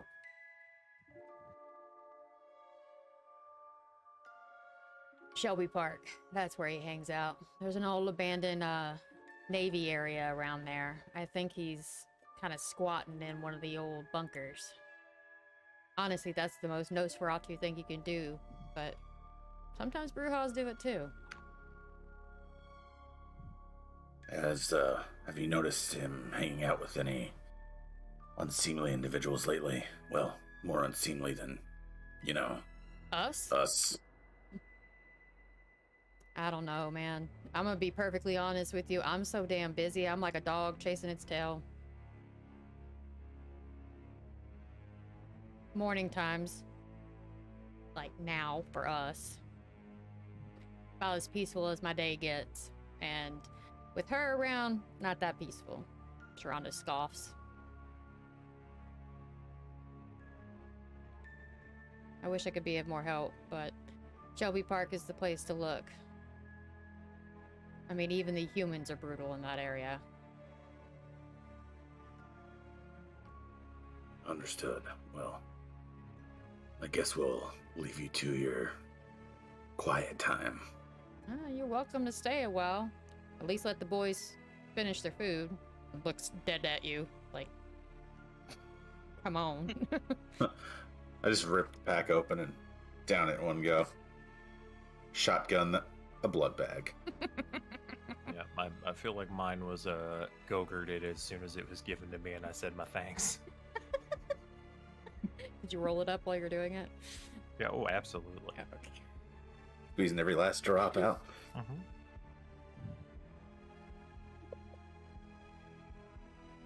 Well, thank you kindly for the visit.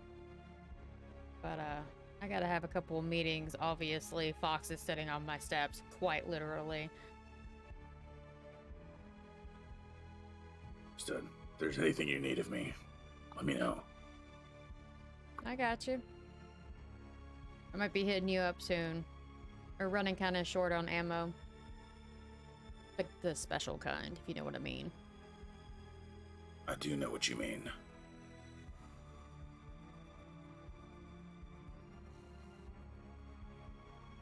Emma? Thur kind of looks apprehensive, like he wants to wink, but doesn't. Emma, Jeff, anything that you guys want to do? No, I've just been No. paying attention and seeing the little twitch he has. Start wondering to myself whether that would be a wink or a blink. Jeff and Emma, since your guys' perceptions are fairly high, you notice that this is still fashioned very much as a human home. Still a TV, there's still flowers that are kept fresh, everything is still properly dusted and kept up to snuff. Yeah. As I look at the lady of the house. It's a nice place you've got here. Thank you for inviting us in. Oh, you're more than welcome, sweetheart. Any friends of Sir's are welcome to come visit. He's a good dude.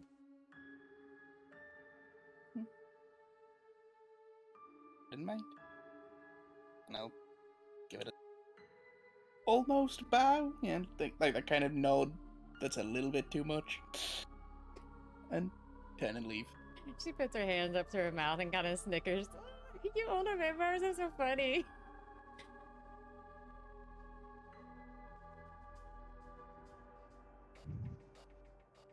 Emma? I was just watching.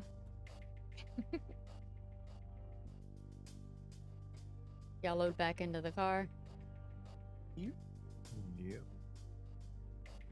Reposition my cheeks into that comfy position. Turn on the seat warmer. Suddenly it starts smelling like decay and death. No, I'm kidding. Sir, why are my buns toasty? Left them in the oven too long. Ah, beans. No, buns. Fair.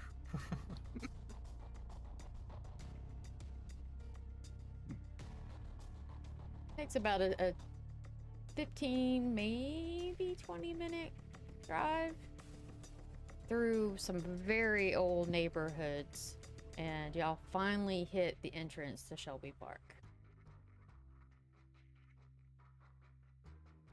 Driving around the one-way loops through some of the underpassages, you're seeing graffiti, tags, all of that. The neighborhood also looks kind of dilapidated. Again, kind of like over at Seneca's neighborhood, but maybe a little worse, as the houses appear to be a bit older. Some of them look like, instead of having the typical 8-foot ceiling walls, the windows from the outside perspective gives it a look that the potentially much taller, higher ceiling ranges. Like the old Victorian houses that you'd see up in the Northeast. And the park itself, for the most part, is maintained, but you can definitely tell, even in the early hours of the night, no one's around. Nobody. Not even people trying to wrap up their baseball games or their soccer games or anything like that. And you finally make your way over to the military installation, but to get over to it, you have to park the vehicle to walk up to it.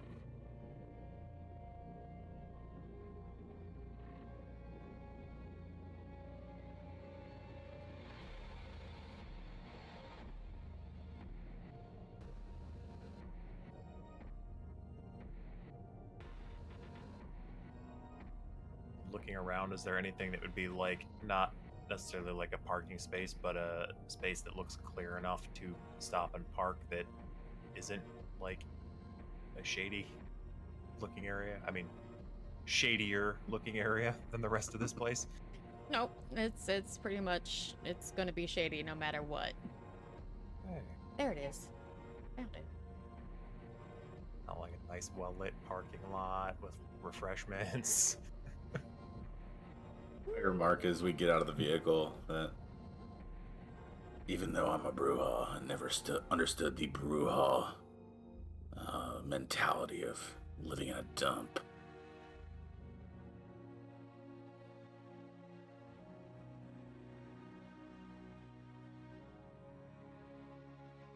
Duncan would ask if you want him to keep the motor running. I think it wise. Then Duncan's gonna stay with the vehicle.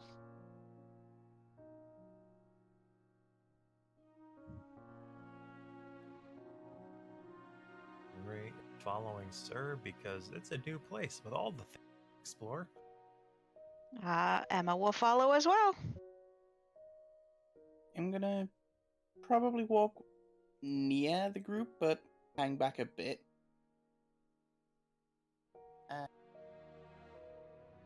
Yeah, probably making sure I'm very quiet.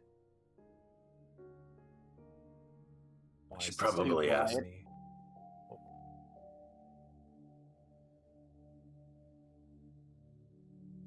Somebody go. Yeah, I'll go. Yeah. Yep. Okay, I was just saying, if you want to not be heard and be quiet, it's wise to stay well away from me. I think Henry knows the definition of quiet, quite honestly. Oh, I can make sure I'm not heard. Which is what I'm doing. My silence of death. You can Oh, yeah. activate it. Yep. Doesn't cost me anything, so. I suggest that somebody else probably do the talking. I am of the same clan, but I have a feeling I might scare the poor lad.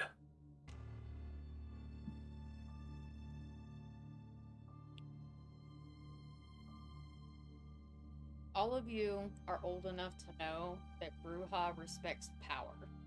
They respect strength.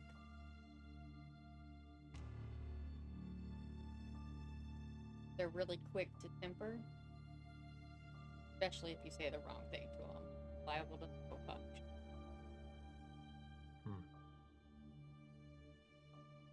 Well, Henry, you first then. Yeah, Henry can do the strength part. I don't know if you want him doing the talking part. He can be real polite, but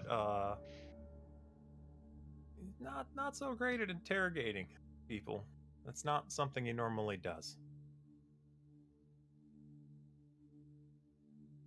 Now, this is where, as a storyteller, I'm going to give you guys a few nudges in the right direction. Simply because some of you are new to the game. Mhm. How do you wish, when you find this person, to approach the situation?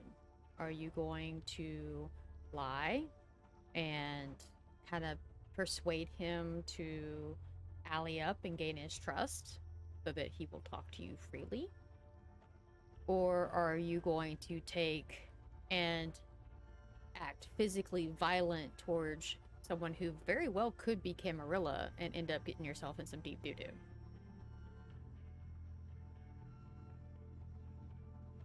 I think it would be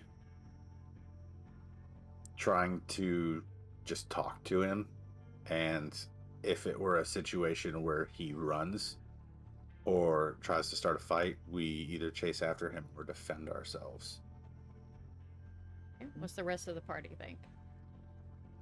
I would assume, given that the prince themselves has asked us to go and talk to this person under the suspicion that they are essentially a traitor. Now, the key words that Victor used was investigate. Yeah.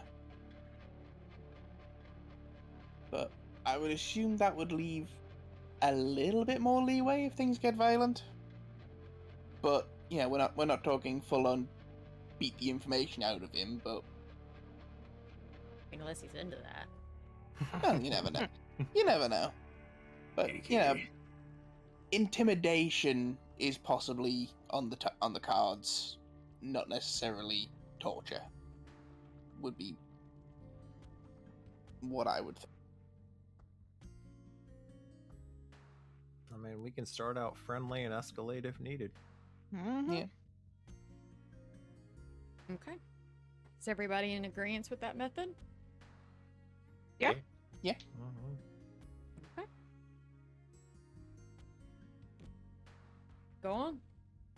I just wanted to take a quick little sidebar and make sure everybody was on the same page before you guys approach the situation. In the future, I will be less inclined to do so. I just want to make sure that y'all's first encounter with a potential obstacle was going to be everybody was going to be on the same page. Yeah. Okay. Alright, that's not quite spread out. As I'm, like I say, I'm hanging back a bit from the group and see if we can find him.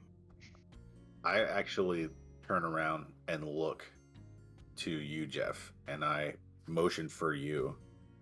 I don't know if you would understand military hand signals or not, but I would do a motion for you to roll around the back.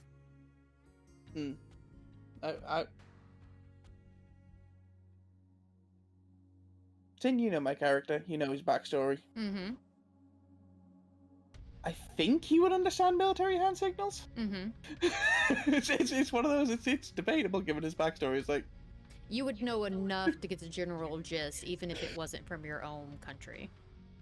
yeah, okay, then yeah. So yeah, and then I walk up and just knock on the door, firm, but This is you know, this is not a building per se. It is a. You're not quite sure where the entrance is as of yet, because from the above ground it looks like a turret system and potentially like a decorative front of a ship hull. maybe more like a bunker. You're looking for a bunker because Seneca did say there was a bunker there, but it's not obvious where that door is located. Okay.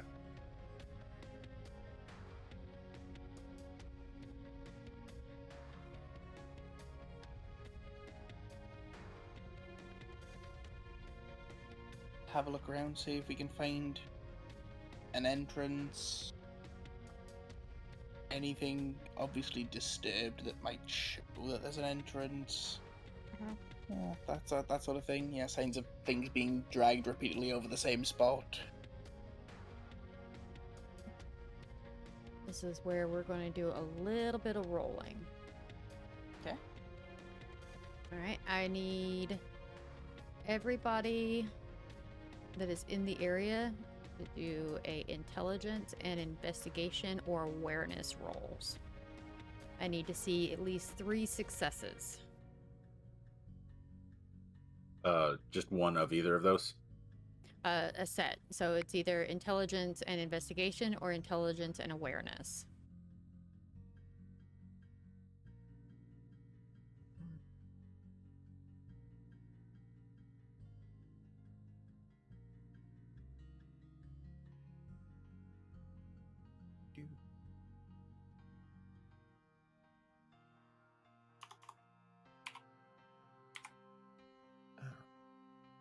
Just D6. Not D6, guys. I thought it was D6. They're D10s. D10? I need Oh, sorry. a 6 or better to count as a success. Yep. Let's read that. Right. And then just to make sure I'm getting this right, you count up your dots, right? And each one is a dice. Yes, ma'am. Okay. Oh. It would help if I wasn't doing what I have to do to roll for the other campaign. Oof. Oof. You're not bright, sir. Did we know that? You just made your head hurt just a little bit because you think you might be causing a bit of eye strain. Mm-hmm.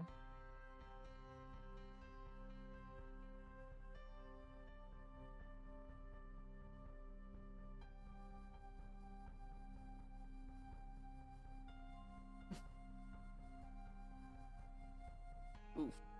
A lot of ones today, huh? Yeah. God, guys. Who am I with? I don't know. You getting a 10. What the hell?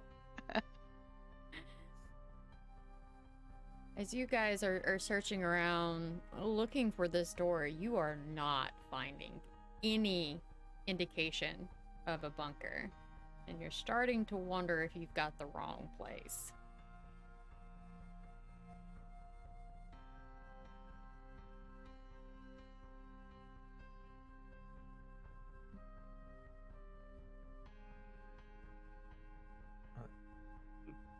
Sir, are you sure this is where we're supposed to be? Well, it's where Seneca said. I get that, but I don't see no door here.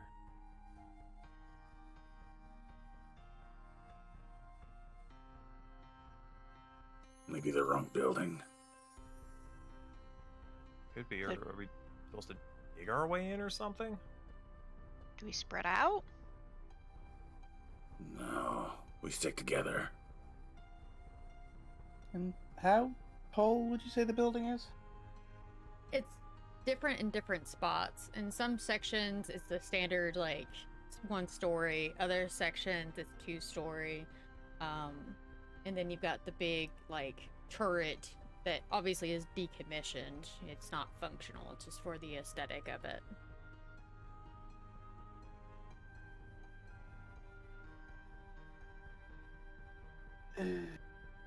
We could always just try calling for him. Not that that'll do much.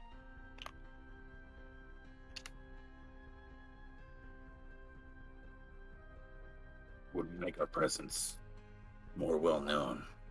Might lend some trustworthiness to our tone.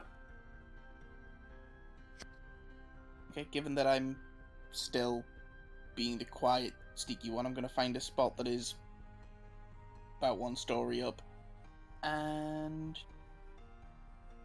jump up there onto the roof. Okay. And see if I can see anything up there.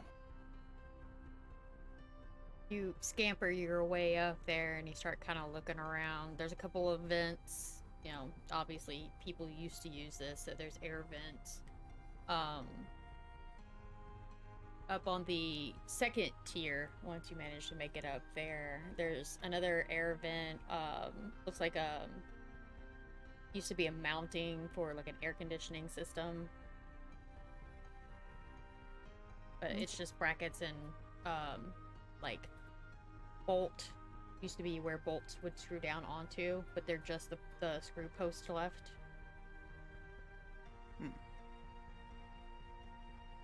I'm just gonna give it a gentle tug, see if it just does what I think it's gonna do. Tug on what? You said there was a vent with no screws. Oh no, the post, the little screw post where like you would put something on it and then it would screw to it. Gotcha. I had something else pictured in my head. It's all good. I mean, the vents are obviously like riveted down because they're not supposed to be removed because they're just release vents. And it's definitely not big enough for a human to get into. Okay. Pierre. Obviously.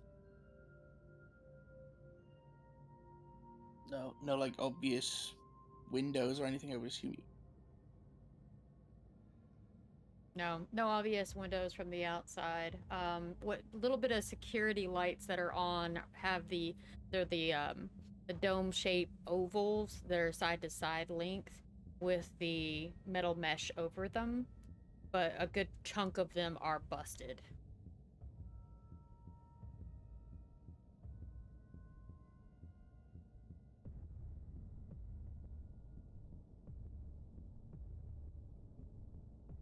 Depending on what these walls are made of, I could potentially make us a door, but I think that throws away the whole friendly plan we had going in, so.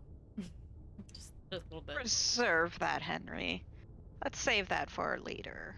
But Hulk If needed. smash. No. So, I mean, we could... All of a sudden, you guys would hear Duncan scream, "We got a runner," as he's sprinting across the field. Much for the nice plan. All right. Hauling ass. Yep. I hate that.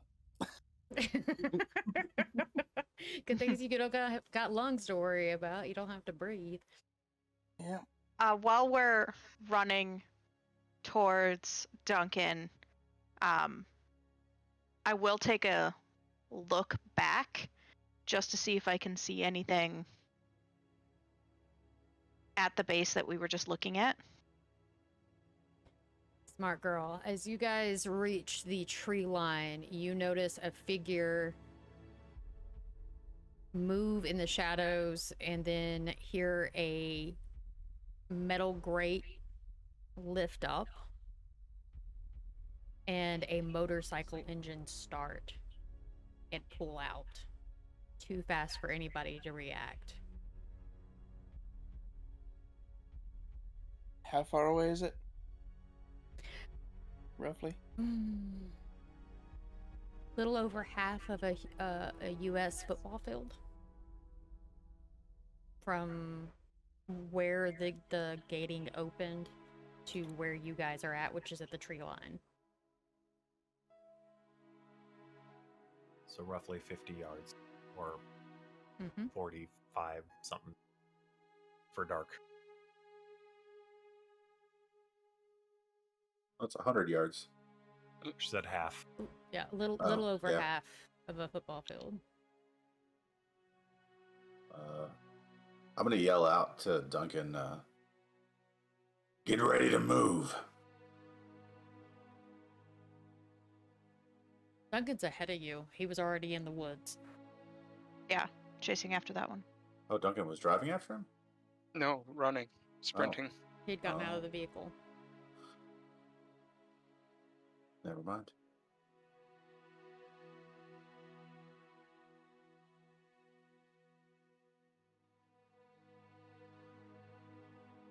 What do y'all do now? Duncan's still going to give chase of the subject that he spotted. After about 10 minutes, you lose sight of which direction they go.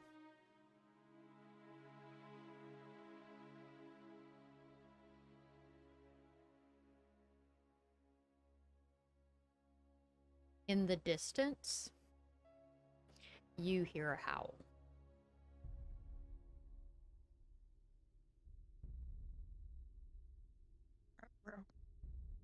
Which direction? Further into the woods from where you were at. Duncan will turn around and start leaving the wooded area. Emma is not going to go into those woods. She is going to stay right outside of them. Head back to the car. Yep, I'm making my way to the car pretty damn quick too. Henry's already been there, squishing his cheeks back into his seat, finding that comfy spot.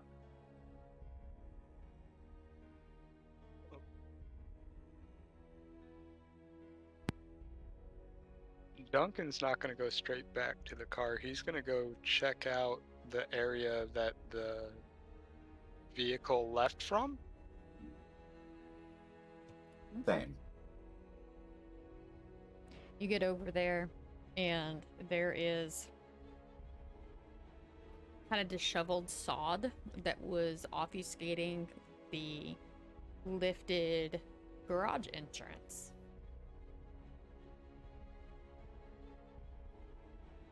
It's already, of course, receded, and you're assuming that it's probably on a piston system, hydraulic system. Does it seem like there's any kind of release chain button? Know what you need to roll. Let's see if we get more than ones. Same thing as last time? Yeah.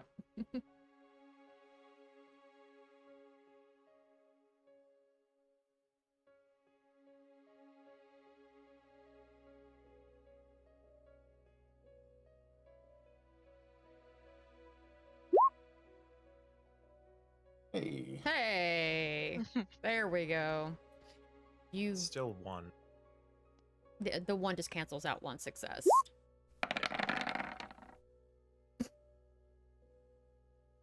So, Alistair, as you're moving about, you feel something underneath your boot. What am I standing on?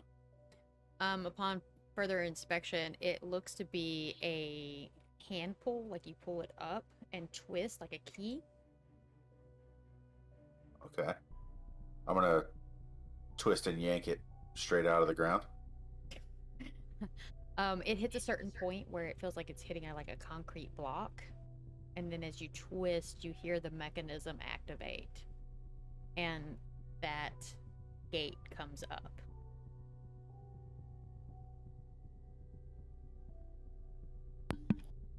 What See secrets him. are you trying to hide? Seeing him do that, I think I'm probably going to get out of the car and come try and investigate. Try and help. Okay. Takes you a little bit to get back over to him. He's already starting to walk in to the facility as you get about halfway to his location. Okay. Sir, as you breach, lights start coming on, and as you get to the flattened area where the vehicle would have been stored, you notice that it's a little, like, bunker. There's a couple of lockers, a couple of gas barrels with hose sticking out of it, and like a hand pump, some tools, vehicle parts. Looks like it's all motorcycle related because they're fairly small in comparison to their full size vehicle. Comparison.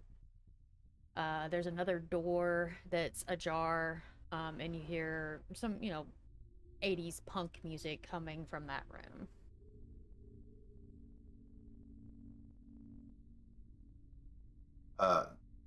How long does it look like this place has been inhabited?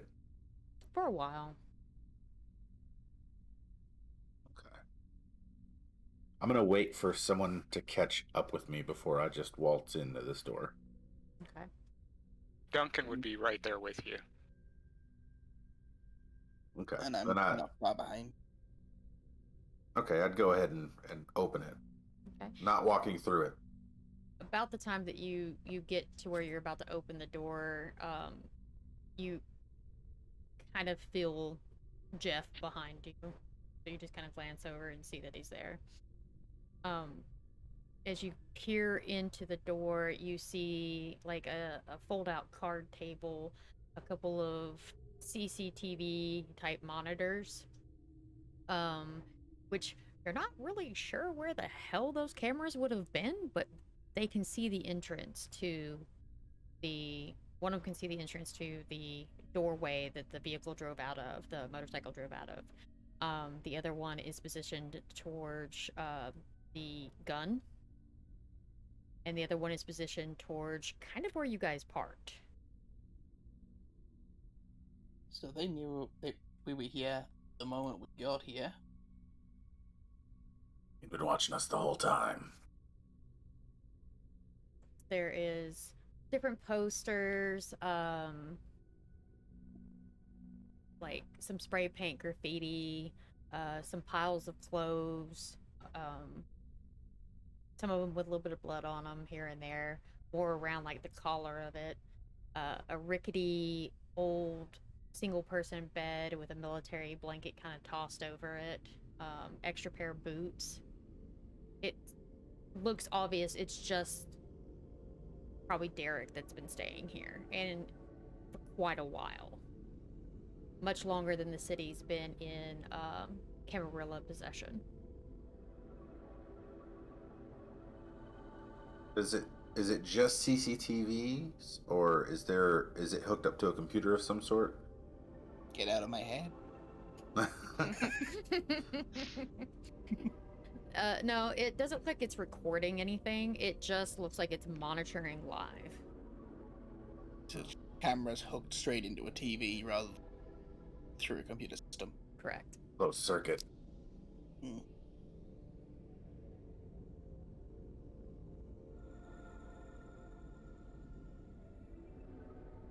Alright.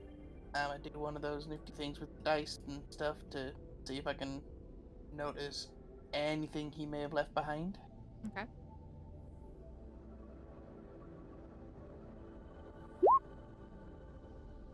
Yeah. It's not too bad. Not too bad. Yeah, you find underneath the pillow in the most cliche spot ever a little journal book. Ooh. Now we're getting. I'm gonna settle myself in for a read. Okay. Right there on his bed. Well, I've got two. I was gonna say strapping men, but strapped men probably. Accurate. Yeah, right Strapping there. man's in the car. Yep. You're just gonna So- lay down, Not stretch. not quite lay down, but take a seat and have a Kick your Get a- feet up, Just a little vulnerable, not a lot vulnerable. Yeah. Got to make sure you settle your cheeks in. It's important. Yep. As you're kind of flipping, it's just kind of accounts of like scuffles that he has been in for the last few months. But one of the pages kind of catches your attention. And as you begin to read, it says, I don't know why I keep having to pretend to be one of these fucking Camarilla lackeys, but that's what they want me to do. So, here I am, fucking trying to be one of the goody-goody two-shoes. Fucking hate rubbing elbows with humans. Like, seriously? They have a human guard dog? What the fuck is wrong with these people? It's whatever, though. I'm just doing my job. But eventually, the city will be ours again. Fuck these guys. So we definitely found our traitor. one of them at least, because God knows there's probably more. You reading it aloud, or were you just reading it quickly to yourself? I was probably skim reading most of it until I got like halfway down that page and then stopped and, okay, hang on, I've got something, and then read that page out.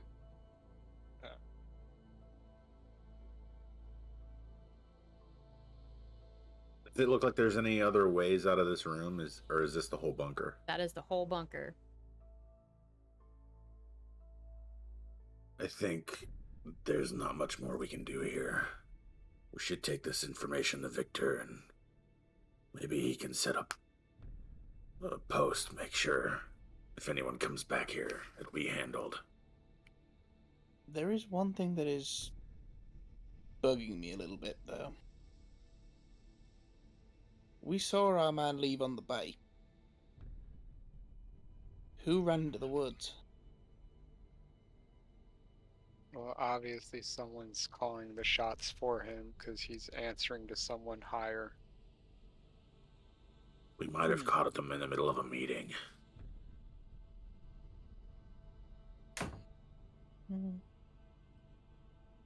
Maybe.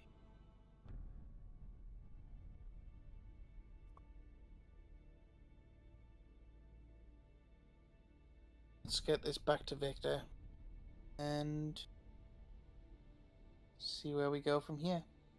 Keep an eye out for our man while we're driving. Might as well. Duncan's gonna start heading back to the SUV on that note.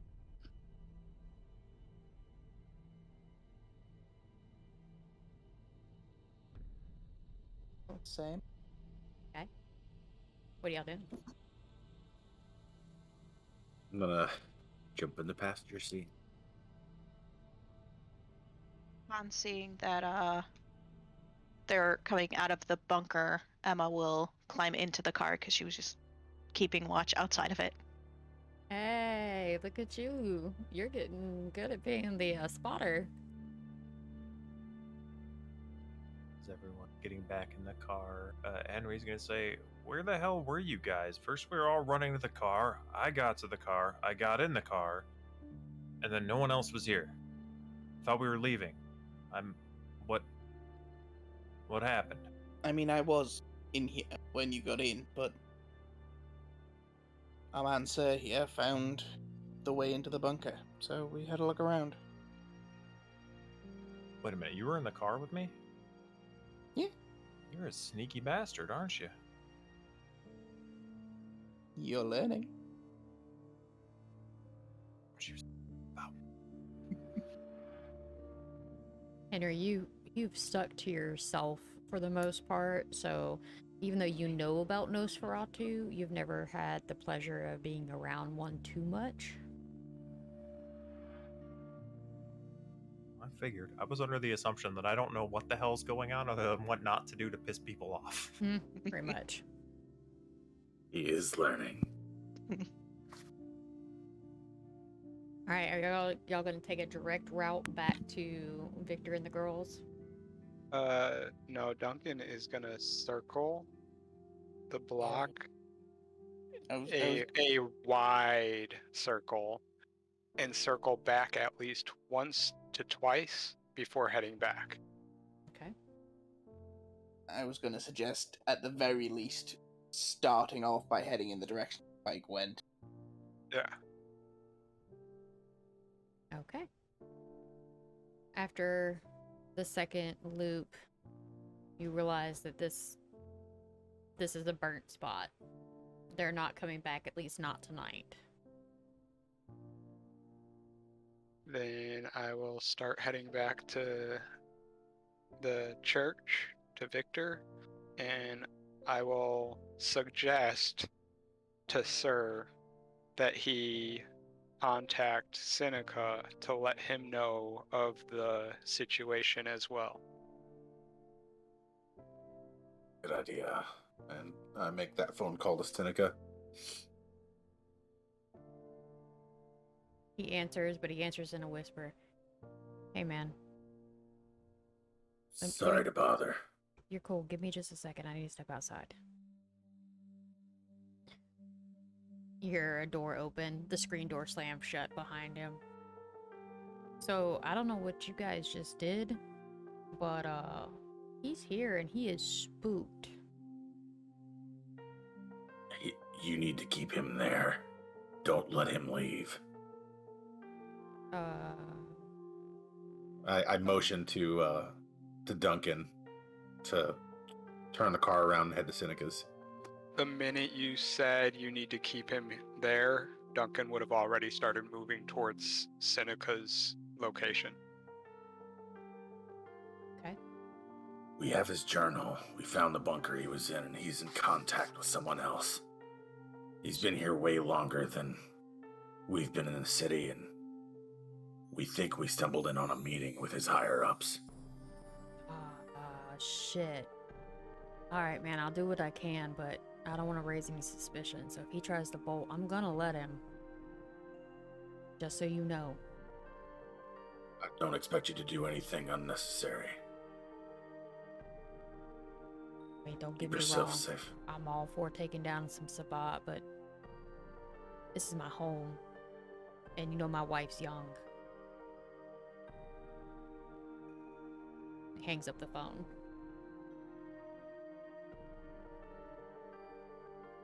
Okay, you might want to step on it. Duncan would definitely have sped up. It would not have been a leisurely back to Seneca's, like possibly breaking a couple speeding limits. Emma's gonna lean forward to Henry and be like, seatbelt. That's already on. Wiggle boom boom. Yeah. Car doesn't move if the seatbelts aren't on. Well, I don't know if Henry knows that. Yeah, it's an integral part of the car. If you hear the bing bing on the front and the thing's not clicked in, it doesn't drive. You hear the bing bing from Sir not wearing his seatbelt. He's now searching for the punk song he Duncan heard not in a wearing bunker. his. Well, my mind is blown. This must be one of them future cars. He just finds all the seatbelts and just tries to plug them all in. Yeah. Ends up with him strapped around his lap and shit. Yeah. Guys, we gotta get there fast. Help me. Jeez. Make it go, make it go. Y'all come screeching up to the front of Seneca's house. I immediately hop out of the car. As soon as you hop out of the car and you start heading towards the front door, you notice that the screen door has been yanked off of its hinges and the door is no longer on its hinges either. Fuck. Do we notice the bike there at all, or No. no? You also notice there's no cars in the driveway. Oh. Duncan's heading into the house, regardless. I'm calling Seneca back. You hear a phone ringing in the kitchen. I run inside. Henry's behind Duncan. Emma's gonna take a lap around the house. I'm going with Okay. Emma. Upon getting into the kitchen where you hear the phone ringing, you see Seneca laying on the ground. I would say check for vitals, but Vampire! Yeah. He looks pretty beaten up. Is he able to talk? He's Or not is he? awake. He's gone. Okay. He's not okay. awake.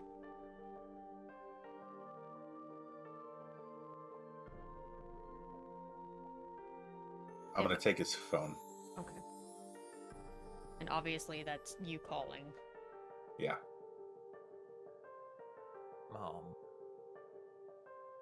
I guess looking at him with the limited medical experience that Henry has, probably start trying to assess like what's up with him and if he needs any like actual aid, like medical aid. Okay.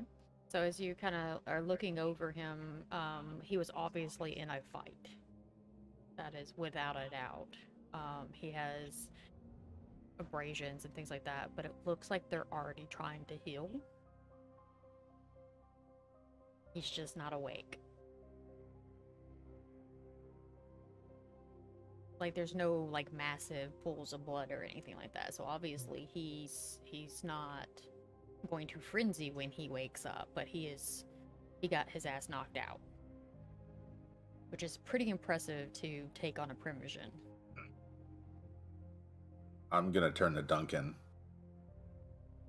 and say, "Where's Seneca's wife, Sharonda? Where's Fox?" Yeah, I was wondering the same. But vehicles are missing. They may have taken chase. Or they may have been taken. Indeed. Emma and Jeff, I keep wanting to call you Joff. As you guys turn the corner of the back of the house, you see a couple of pit bull pups just kind of chilling in their house, and they just kind of look up when you guys come back there, and one of them starts doing little trying real hard to be fierce, Aw. and the other one is just like, oh my god, people, and its tail's just wagging, moving its whole butt. No.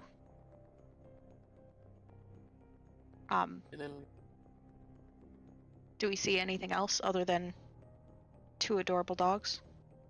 Just a backyard.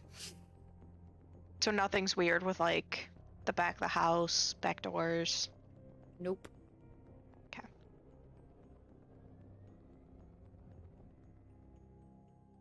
If you want to make a perception check, you can.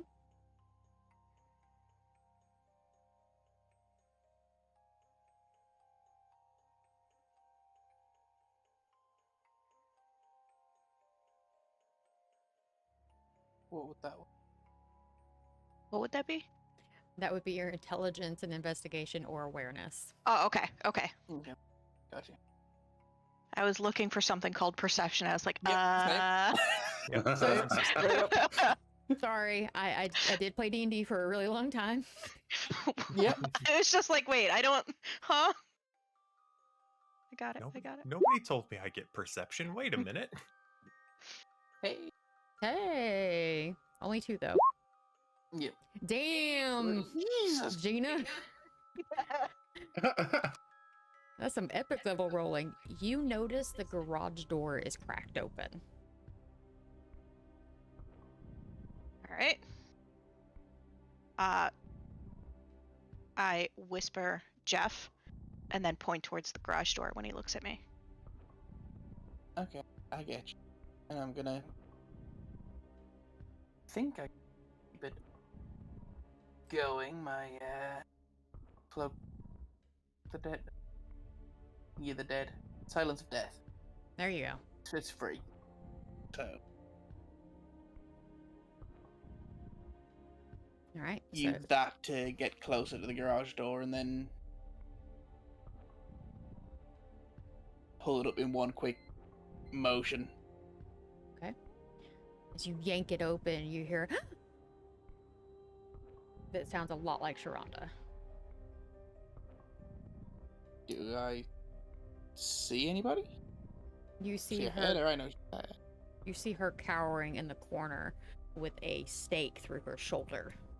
That was obviously not an actual stake. It is part of one of their dining room table chairs.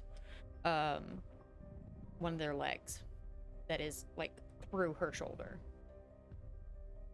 I'm gonna go in. Okay, it's me. You're all right. Since I hear him talking, I'm gonna go in there. Okay, you see the same thing. It's a fairly normal garage, and one of the vehicles that you had saw earlier that would have been outside was in the garage. And she is cowering in the corner with a chair leg through her shoulder.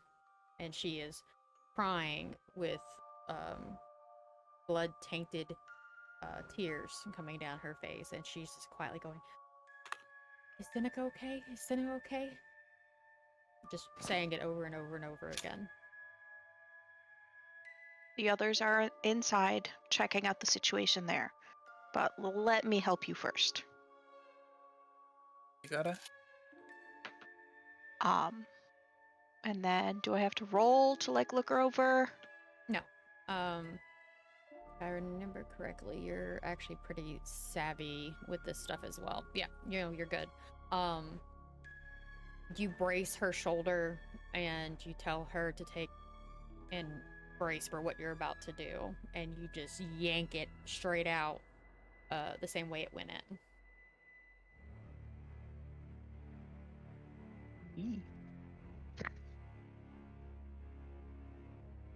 And she just kind of sits there and mumbling to herself, that motherfucker, that motherfucker. Who? You know who, the guy you guys went to go look for. What happened to Fox? I sent him to the grocery store. We got humans we gotta take care of. Okay, that's okay. Seeing that Emma's got this in hand, I'm gonna go back around and let them know that we found her. Okay.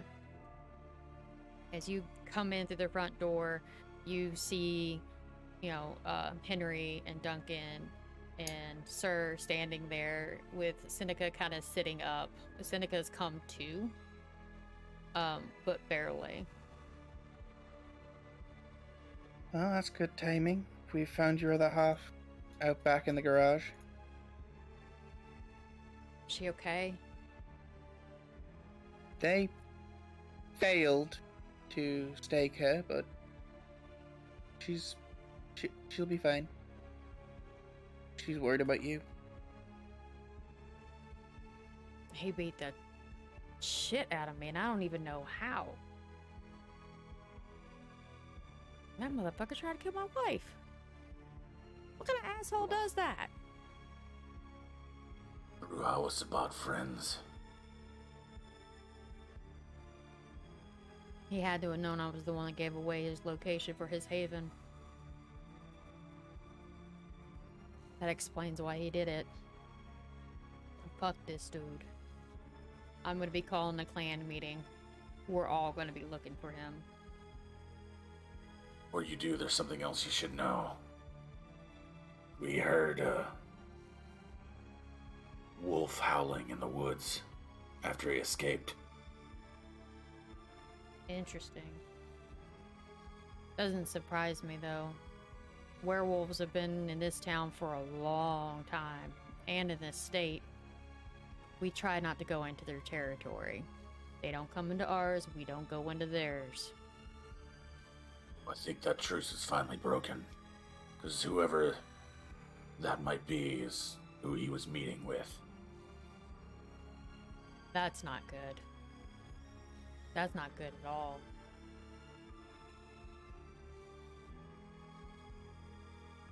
Does Jeff still have basically the diary? Yep. Duncan would motion for Jeff to show Seneca the passage so that Seneca knows to err on the side of caution with the clan meeting if he is answering to someone higher up or if more in the clan are Sabbat as well. Yeah. Yeah, I'll show that to him. Okay. He looks it over and goes, shit. We're gonna have to be careful. Alright. Alright. I'm gonna need time to heal and figure out how to approach it from here. Y'all need to show this to Victor. And me and my wife need to find a different place to be.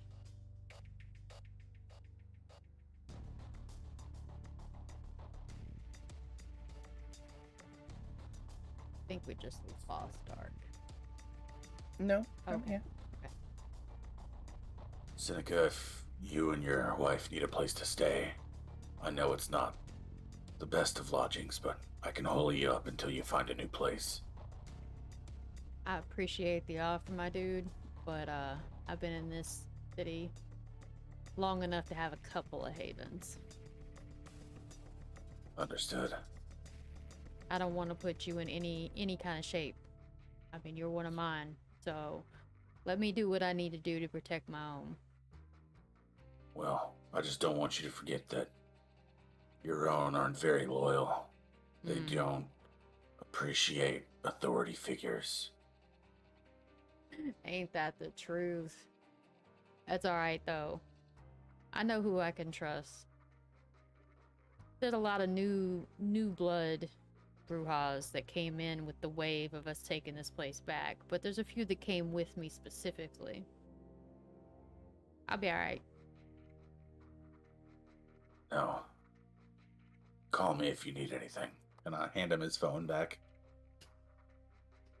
Thanks, man. I appreciate you guys getting here so quick. I don't know what would have happened if they'd come back.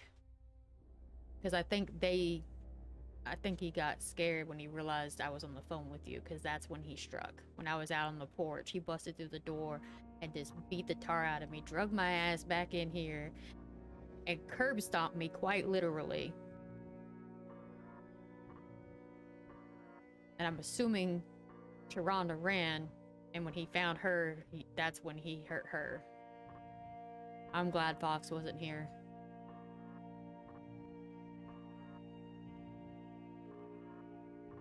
It's gonna be a surprise for him when he gets back. Yeah, he's probably gonna lose his shit. It's gonna be a minute.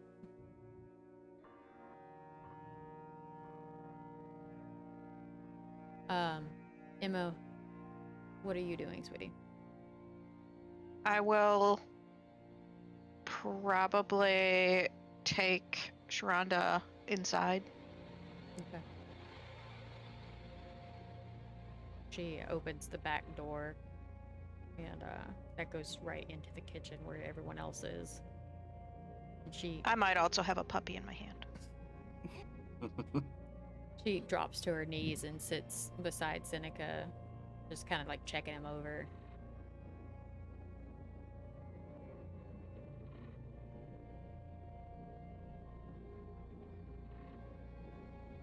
So, where are we heading now? Do we get back to Victor and let him know, or do we want to try and... We need to inform the prince. Sounds like the best plan at the moment. Yes, it does. Alright. Seneca nods again, hands the book back to Jeff, and says, "Thanks, guys. Seriously, thanks again. I'll be in touch." Stay safe. Yeah.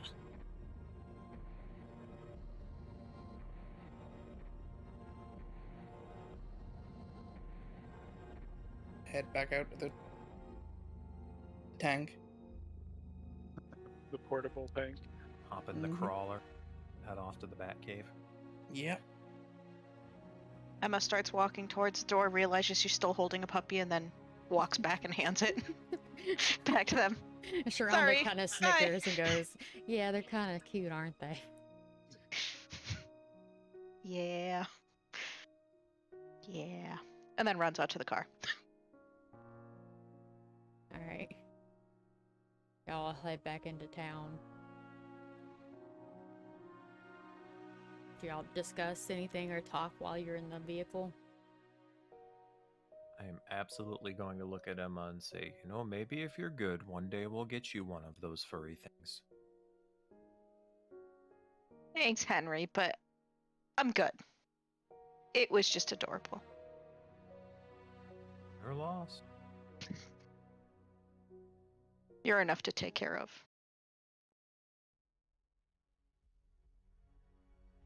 All right. As y'all pull into the parking lot,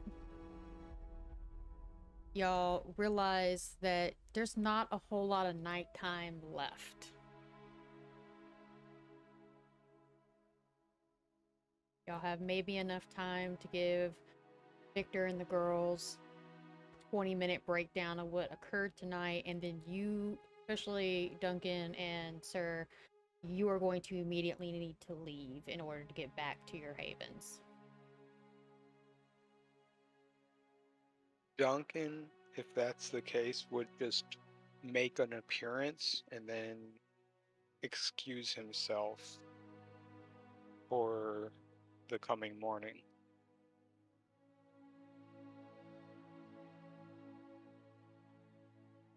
Y'all breach the doorway at the top of the stairs on the outside. Sean is standing there. Kind of looks like he's starting to kind of doze off while standing. And as he hears the doors, he kind of snaps up and goes, "Oh, welcome back, everybody." And proceeds to kind of lean over to hand out the brooches as usual. Much appreciated. Thank you. Thank you, Sean. Can you let the prince know we're here? Absolutely. Puts his hand up to his ear and speaks softly and nods a couple of times. Right this way. Opens the double doors and lets y'all through.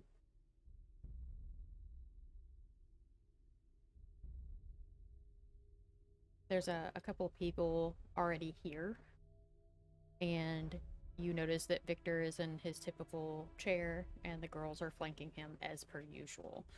Elizabeth is notably on the left, seeming extremely disinterested, and Liz is on the right, kind of half-ass perching her butt on the edge of his chair arm and leaning up against it.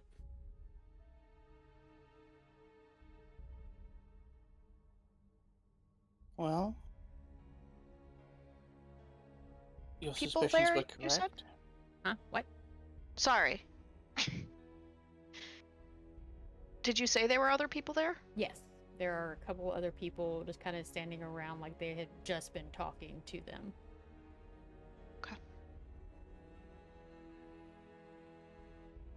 Sir, if we could have a moment. Victor looks up, notices you guys, nods, looks at the other two and says, "I think that is all we need to discuss for the evening.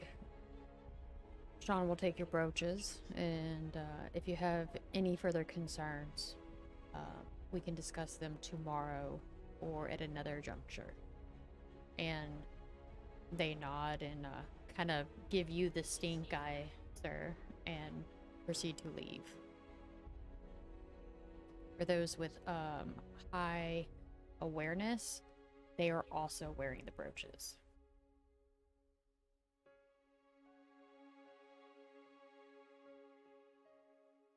I don't even pay them any mind. I'm looking Victor directly in the eye and nowhere else. As you hear the doors shut behind you, Victor nods. What happened? Well, Yeah. your suspicions were confirmed. Have evidence, and I'm gonna offer the journal to him. He takes the journal from your hands by leaning a little bit forward. Still seated. Did you dog ear the page? Yep. Okay. He flips it open. Both the girls kind of careen over his shoulders to look at it as well. I see. And if the journal wasn't damning enough, he attacked Seneca and his wife as soon as he found out that we were headed back that way. He kind of stops moving for a minute and stares at the pages as if he was going to burn holes through them. Liz kind of sits up, looks at you, looks at Sir, and goes, "And this person is still alive?" We could not track him down. Yeah. He has multiple allies as well. We caught him in a meeting with what we think to be a werewolf. Interesting. Elizabeth kind of straightens up, looks at all of you, crosses one arm across her chest, rests her elbow on the hand, and then takes the other hand that is now in the vertical position and starts kind of tapping the side of her chin, eyes narrowing. Victor finally looks up. It's too late in the evening for us to do anything about it at the moment. I want each of you to go lock yourselves and barricade yourself and arm yourself before you go to sleep tonight. I don't know if they know where you guys are located at. I know Henry and Emma are safe. They're with us. Elizabeth's wards will make sure that they stay safe. I can't guarantee your all safety.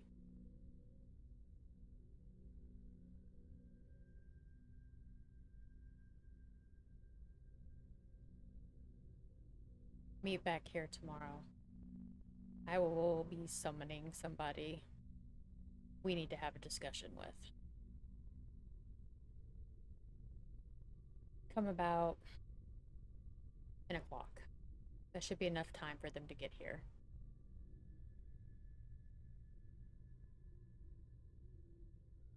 I think it's time Yes, for all of sir. us to go to bed. Yes, sir.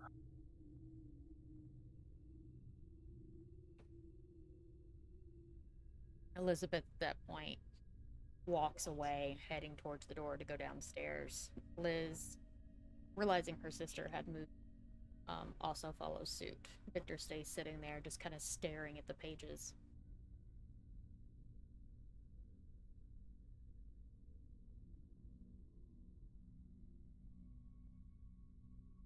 I will head to my room. I'm gonna make my way back to my haven.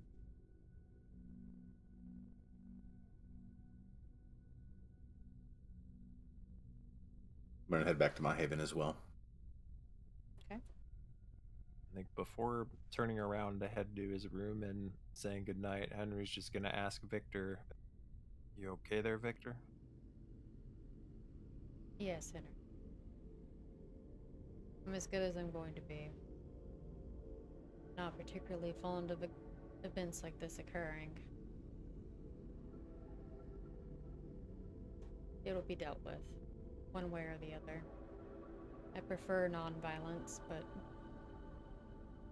that seems to be that all the Sabbat know. So disappointing.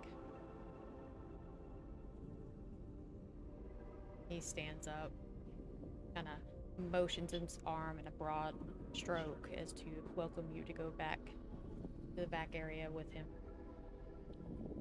All right, let's go with Victor. Before he gets too far away from the chair, he looks over at Duncan and nods.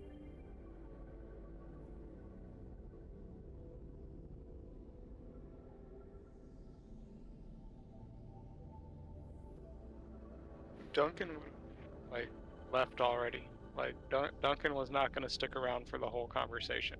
He was just going to make himself known and then leave. You gotta let me know when you're doing that. He did. I think he did, but there was stuff going on. Yeah. Mhm. But, like, when he does it, like, did you literally just poke your head and wave and then leave, or? No, it would have been, like...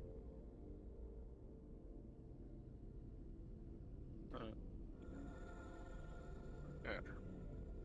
It would have been, like, when the journal was handed over, he would have just quietly made his exit. Okay. Pokes his head in. "Boss, there's some sussy shit going on. Doses." Heads home.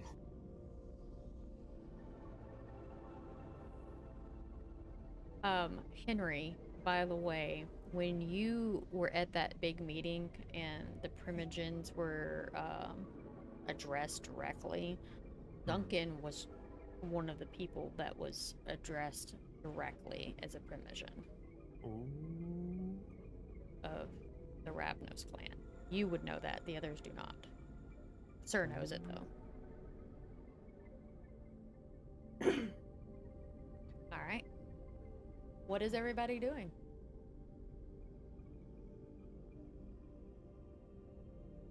I'm going to feed for the night. Just top off, and I'm going to tighten security around the compound.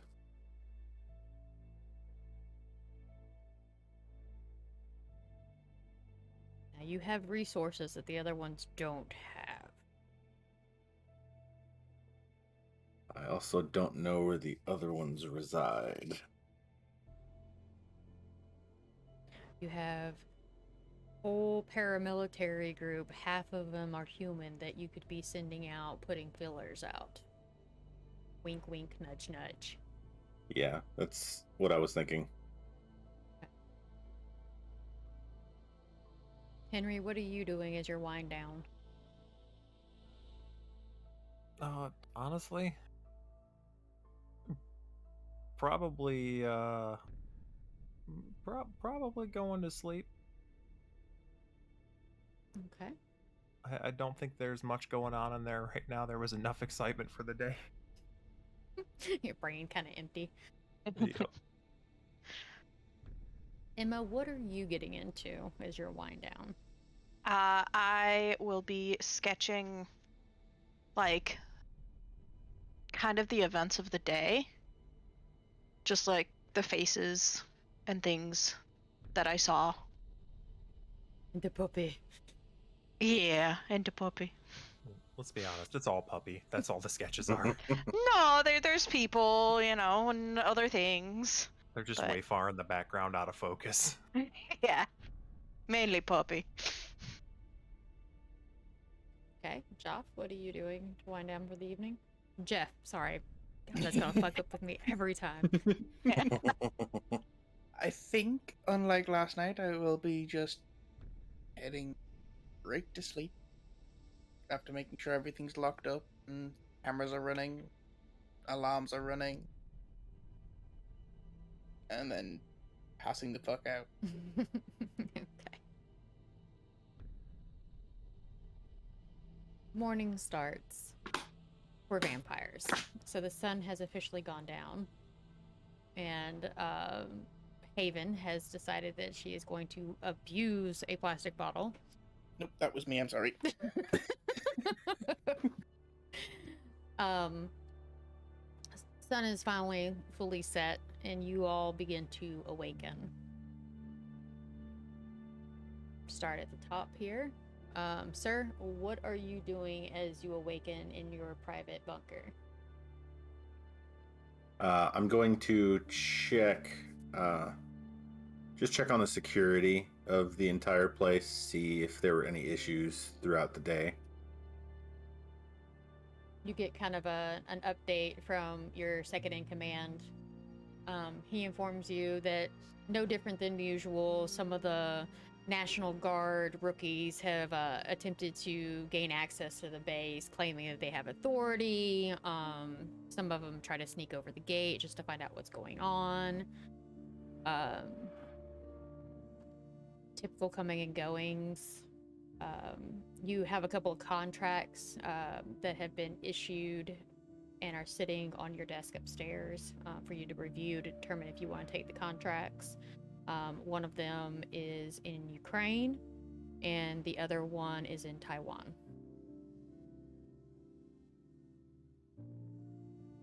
I will accept them both. Okay. Are you going to do a mix of personnel, or are you strictly sending humans, or are you strictly sending your kindred? 75% humans, 25% kindred. Okay. Zero nods and says, okay, I will start the preparations. I give him a nod back. And he scampers off as much as a military personnel could and starts doing what he needs to do.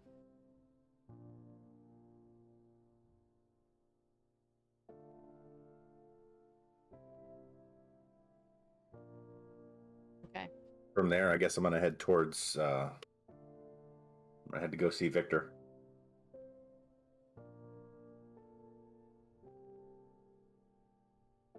All right. So next, Jeff, as you awaken, what are you doing? Well, seeing as I actually awoke, I'm not dead again. I'll go about my usual morning routine. Cameras, make sure everything's at least running smoothly.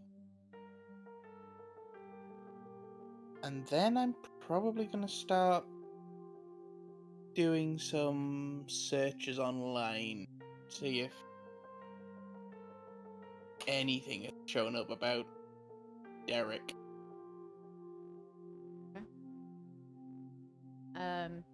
You're going to have to use human means since you know that the Shrek neck is still down, and is not usable. So are you going to be looking into the dark web? Or are you strictly using normal means, news feeds, things like that? Start with the news feeds and normal means and go deeper as I have to. Okay. So you spend about an hour and a half kind of digging around current news, various different articles denoting gang violence, around certain sections of the town that are notorious for it. A home invasion on Linton Drive that was reported overnight. Nobody was harmed, but the home was vandalized, aka Seneca's house. Yep. Outside of that, nothing really piques your interest for further investigation. Okay.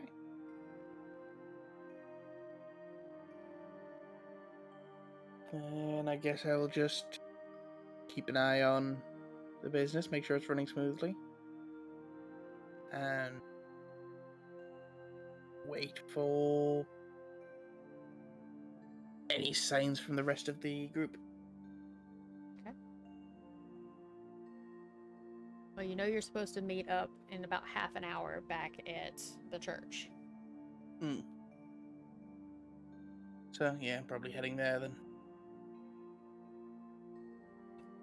Right.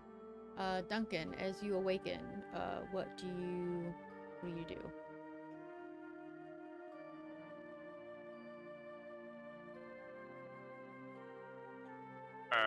Get in contact with some of my criminal connections and see if they've heard anybody seeking shelter fitting his description. Okay.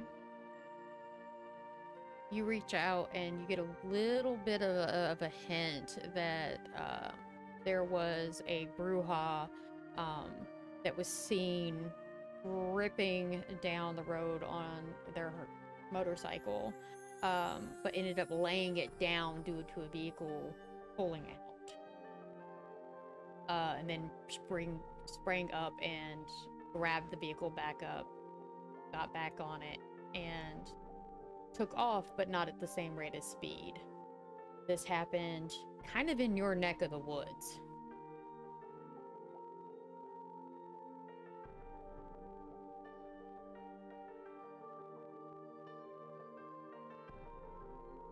There's the possibility that he's somewhere within my area. But they didn't really have anything more than that. It wasn't like the police were called or anything because nobody was hurt. Yeah. No vehicle damage occurred other than to the motorcycle.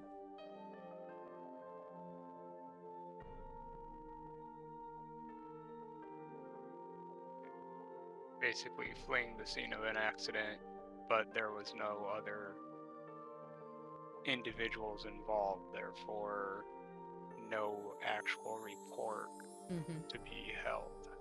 Yep. They just happened to know it because they were outside making a transaction.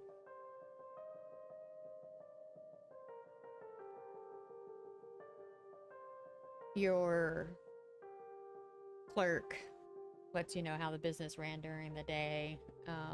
They had one of the normal shipments come in, put it away, kind of gives you a rundown of the books, and heads out for the day.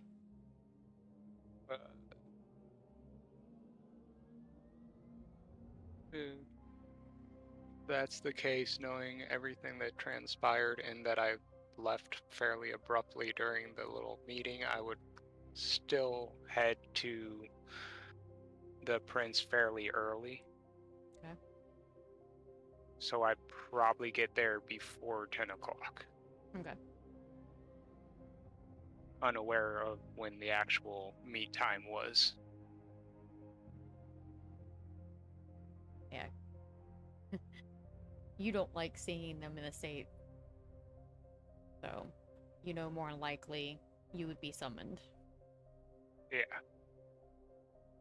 Right. Henry? So from the time that I would have awakened until the meeting, about how much time would you say is there? You have about 2 hours. About 2 hours? Mhm. Okay, I need to go check up on someone, so I'm headed into town. All right. You're Need gonna to go go. do what I think you're doing? Most likely, yeah. Go make sure Amber's doing okay. All right. Emma, you awaken. What do you do? I am going to find someone to feed on. Nom nom nom, motherfuckers.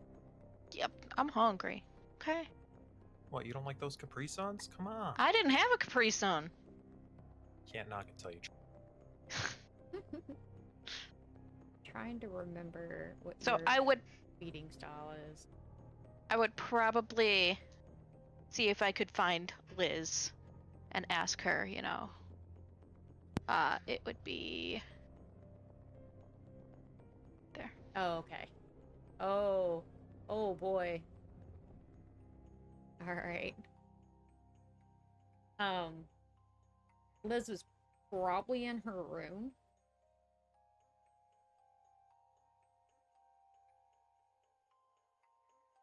If you're looking for her. All right. Then I will probably knock on her door. Okay. You knock a few times, but there is no answer to the conjoined room that you guys usually sit with them.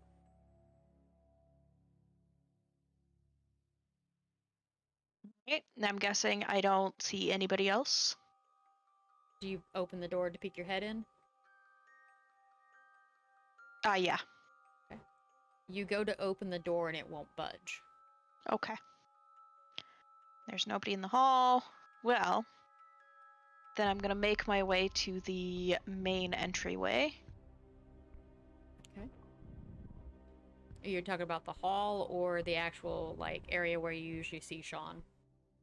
Where I see Sean. Okay. As you open the doors to go into that area, you see him coming through the main front doors with a backpack slung over his shoulder. Hello, Sean. Hello, Miss Emma. Everything okay? Yeah. Do you perhaps know where Liz is? Knowing her, she's probably still in bed. Fair. Can you tell me where the nearest park is? Ooh. Where we're at right now, on foot. Centennial Park, maybe? Do you need a lift? Which direction is that? We'll pop the map open again so you can see. Because we are located. Oh, I've lost my place on the map. Oh, okay, we're right here. That you don't know the city well enough, but he kind of and give you a breakdown of it. You're just gonna go down Broadway, and it's gonna become West End Avenue, and Centennial Park is right here. That's a walk. Yeah, that's why he offered you a ride.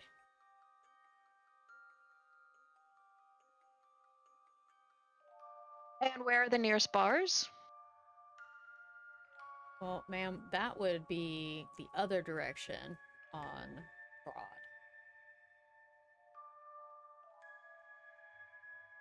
Hold on, I have lost myself again. Yay, Google Maps. Like, ma'am, you would just take a left as you get down to the bottom of the stairs, and as you get closer to the river, you're gonna see them on both sides of the road. Hey, thank you. Yep. And I will just head out of the door. He just kind of nods at you as he goes to sit his backpack down behind the table. You make your way down the road, and you can feel the moisture in the air on your skin. Cars are passing by, and as you get further down, you pass yet another church and a couple of apartment buildings, and you can, if you choose to take a whiff, you smell various foods, and you notice there's a lot of really thick traffic as you get down this way, and then you realize you are standing or walking past a very large stadium, and it sounds like a game is going on inside of it. Okay. Well, essentially, I'm going to be looking for alleyways, somebody that may be drunk, who can easily be tripped and get knocked out. You know. Somebody like that. Anybody who might have dozed off. Yeah. Okay. Take a little nappy poo. Alright, so once you start getting closer to the hub area for bars, you hear music coming from outside of them, and there's this little alleyway on the other side of the road that you spot.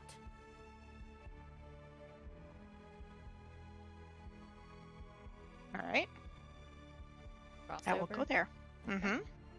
You cross over, and as you quietly make your way down the alleyway, you find a couple of homeless people that look like they've already kind of dozed off from alcohol already for the night.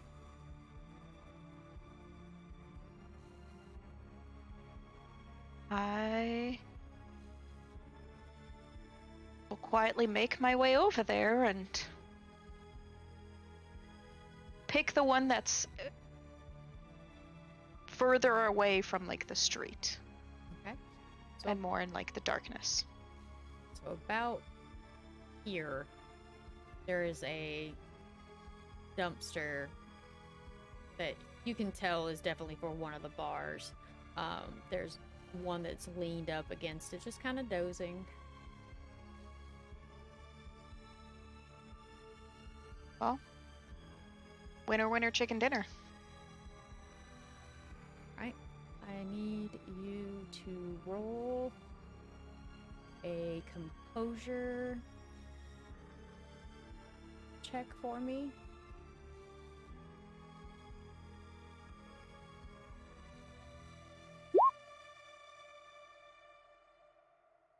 Okay.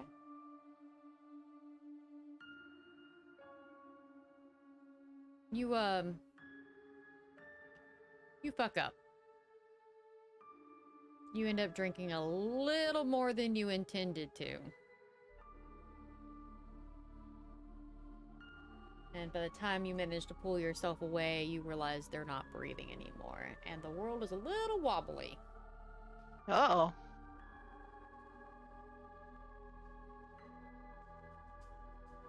Um.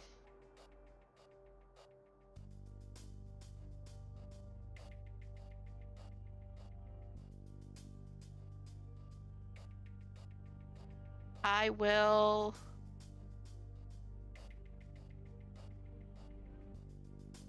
knock on the back door and then sprint away, hoping that they will find him. Okay. Dine and dashing. Oh my gosh. Alright. You make it out to the main street again. Some people kind of like stop and look at you briefly as they try to get around you because you kind of appeared out of nowhere out of the side alley. But no one pays you too much mind.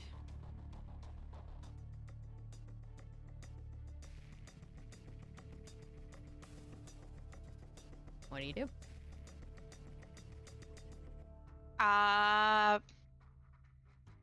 Just kind of hang out there for a second. You know, let people kind of pass by, and then I'll peer back into the alley. See if guy is still there. Oh yeah. Hasn't mudged. Very much dead. Yeah. And you are definitely dealing with what you think is being drunk. Yeah. It's been a long time since you had that feeling.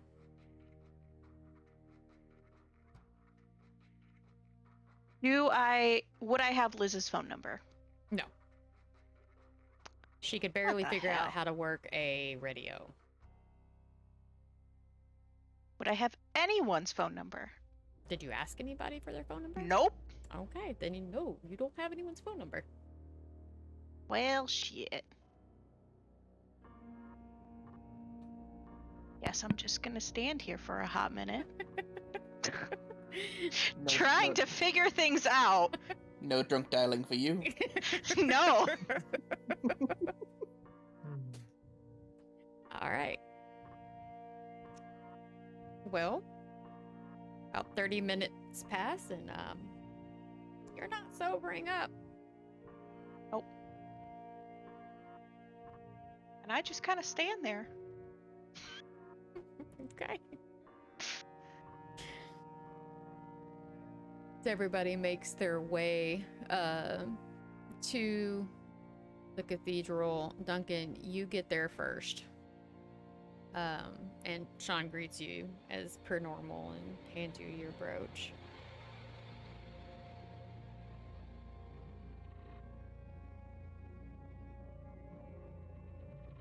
I would take it and I head straight to where we usually meet.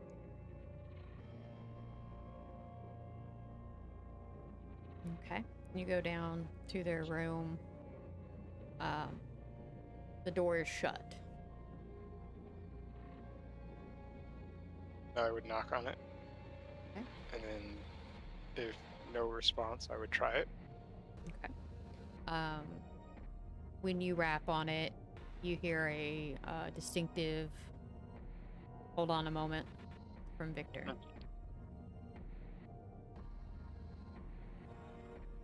A little bit after that, the door kind of pops open. And you see a little green eye peer through the crack. What? Boo. You're so rude. It's so early. I'm not even fully dressed yet. Fine.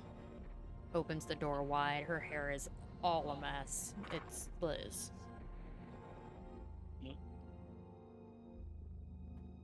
She waves you in. Elizabeth is still waking up. Give her a minute. Walk in and take a seat somewhere. Victor joins you as he's still rolling up one of the sleeves of the shirt. How'd you sleep, dude?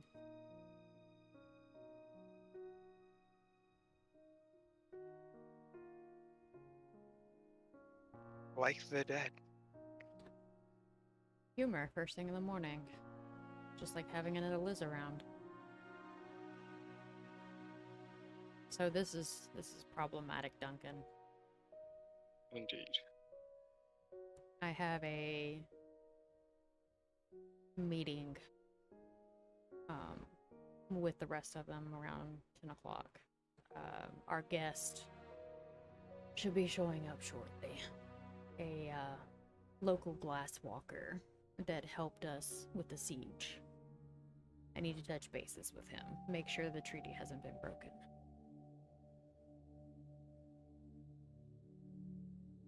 Should I stick around or wait outside? That's completely up to you. He doesn't scare easy, obviously. He doesn't want the Sabbat here any more than we do, otherwise he wouldn't have helped us with it. I'll stick around. Okay. Elizabeth finally manifests herself from the entry into their respective areas and kind of nods at you. Surprised seeing you here this early in the morning, Duncan. Duty calls. Fair enough. So let's get right down to it. I've already called the glasswalker. I don't think that that's going to be an issue. However, the issue is we have a Sabbat faction, and now they know we're looking for them. It's going to make things very complicated.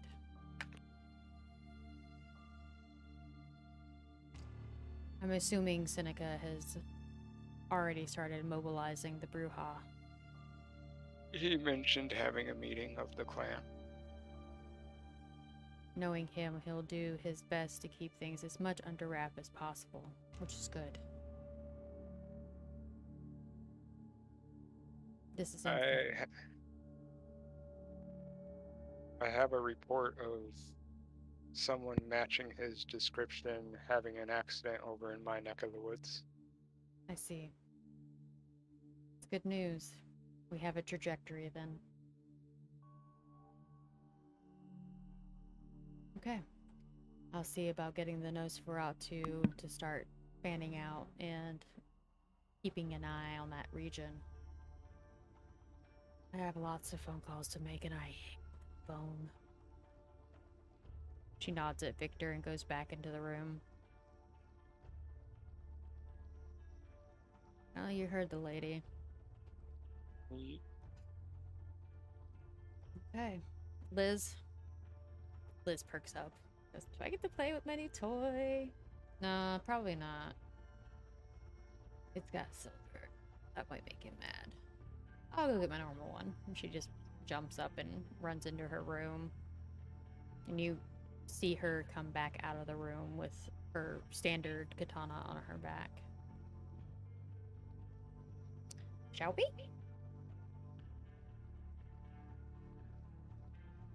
I guess we shall. Victor stands up and waves you both to go ahead of him. I will proceed.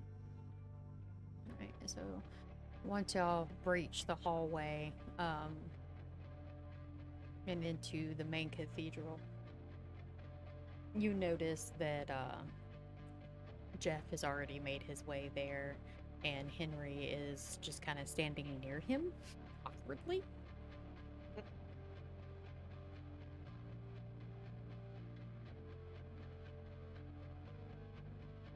What's up, Duncan? Good evening.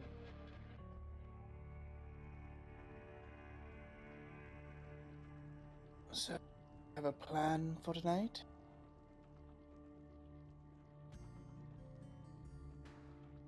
He was spotted in my neck of the woods. So there's the possibility he's over in that territory. Okay, so head there first. Gotcha. Sir, you pull up into the parking lot.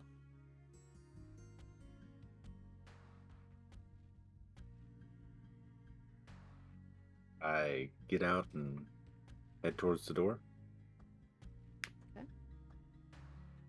There's a strange individual you've never seen before, heading towards the steps at the same time you are. Can I tell if he is kindred or human? You can't tell what he is.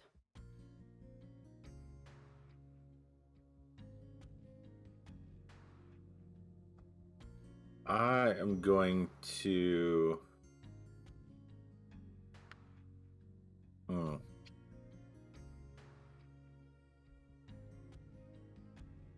He said he's heading towards the door with me. Kind of like from the opposite side. Like you're coming up from the left side of the stairs, he's coming up from the right side of the stairs, heading towards the door. About the same pace you are. He's not as big as you, but he definitely is stout. Okay. I'm going to try and. I have his image up on the screen. Okay. I'm going to try and incognito try and beat him to the door. It's kind of like a fast walk. Oh, okay. That awkward little speed up. Yeah. As you reach for the door, you hear the shuffling of his feet kind of come to a stop behind you. And I'm going to open the door and kind of wave him in as if I'm holding the door for him. He kind of not quite nod, but like turns his head a little to the left and up, raises an eyebrow. Thank you. And looks back towards the door and walks in. And I walk in after him. You see Sean standing there, looks at both of you and goes, "Sir, good to see you." Looks at the other gentleman, Mr. Silver. They're expecting you. Hands brooches to both of you.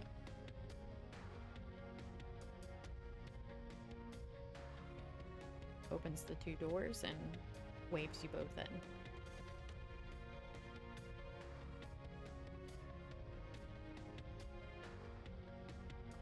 Yeah.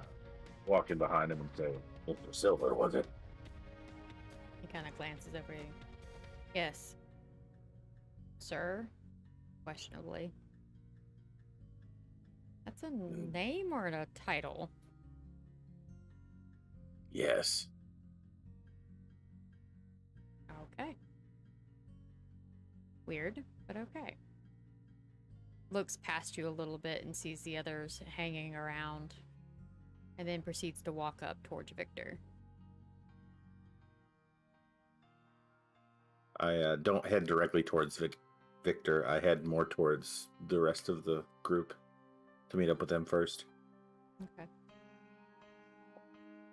You hear a heavy door open, and it's from the back, and you see Elizabeth finally come through the door and then take her typical position beside Victor.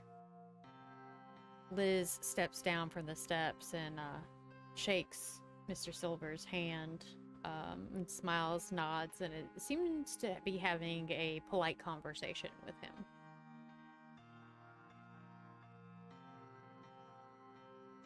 I say to the group, anyone know who that guy is? Not a clue, my scary friend. Not a clue. He said his name was Mr. Silver.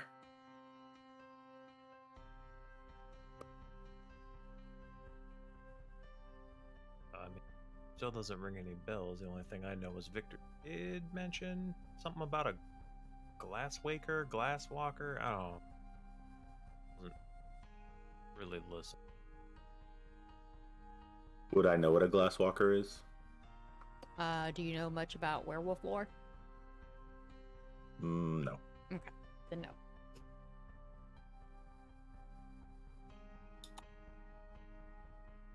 Let me see your cult. No, yeah, no. You have no idea. It does not exist. You have no idea. So you think he's a glass marble? No, he's one of those guys. It's like fire walking, but it's just broken glass. Ew. I thought it was one of them guys that makes all the pipes. No, that's a glass blower. Oh, Has anyone else noticed that Emma is not present? I was about to bring that up.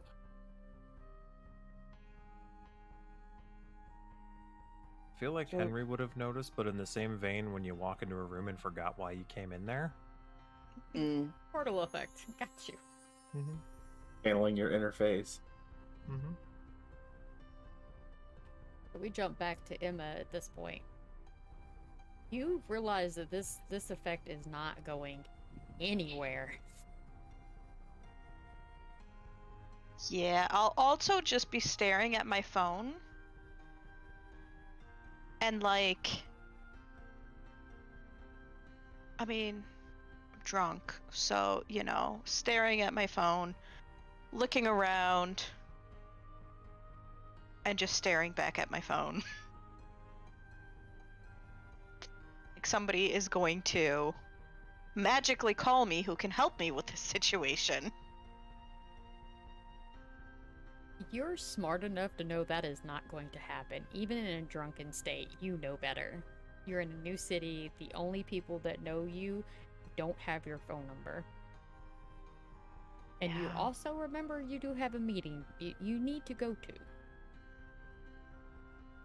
Also a dead guy. Well,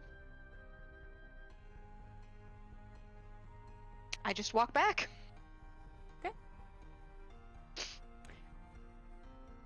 The ground keeps moving, but you're doing your best to hold it down. Blood and otherwise. You finally make it back to the church. A good 10 minutes past when you were supposed to be there.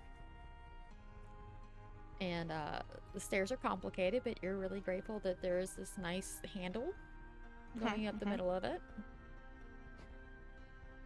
And as you reach the big heavy doors, they're a little too heavy for you right now. What do you do? Just knock on them. Or like, you know, try to knock on them. The other door slowly creeps open, and you see a muzzle of a gun. And then an eye. And then oh, Miss Emma.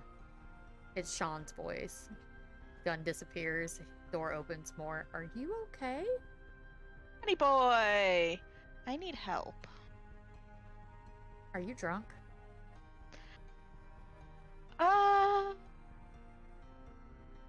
I need help. Okay, what kind of help do you need? Can you get one of the guys? Not Henry. Not that one. Quietly, discreetly. Do you want help in first? I'll just like get on all fours and crawl into the door, like into the room. Oh boy. Okay. Just hold on a second. I'll go get Duncan. You guys hear the double doors kind of creak open, and Sean's head kind of pokes in. Psst. Mr. Duncan. Mr. Duncan.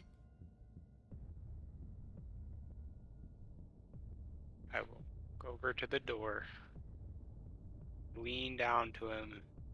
Yes. I think Miss Emma needs help. Not in like a, oh my god, emergency way, but she's very drunk. Can you guys get drunk? Where is she? She's in the lobby. Show me the way. I will follow him to where she's at. He opens the door big enough for you to get through and then closes it as quietly as he can behind him. And she is just sprawled out in the middle of the floor. Right there. Yep. What happened? Hi. I fucked up. it's been a long time since I messed up like this, and I really didn't expect it. I thought I would be just fine, going out, doing my thing, coming back. And then she kind of looks at Sean, like not really sure what he knows and doesn't know. Just kind of gives him like a weird look. Then looks back at Dunk and goes, and there's a problem Problem how? Sean, with the. Sean's because there's a corpse, ain't there? Yeah. Where? Behind a dumpster in an alley. Homeless? Yes. And their blood made you this drunk? Yes. He looks at Duncan and goes, I wouldn't worry about it. That happens a lot.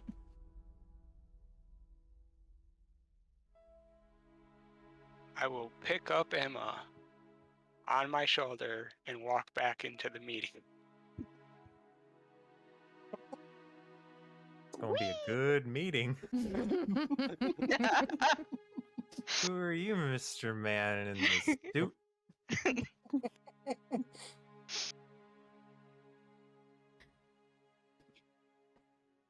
Liz looks around Mr. Silver and sees that Emma is present, for what it's worth, I know. and proceeds to wave everyone up.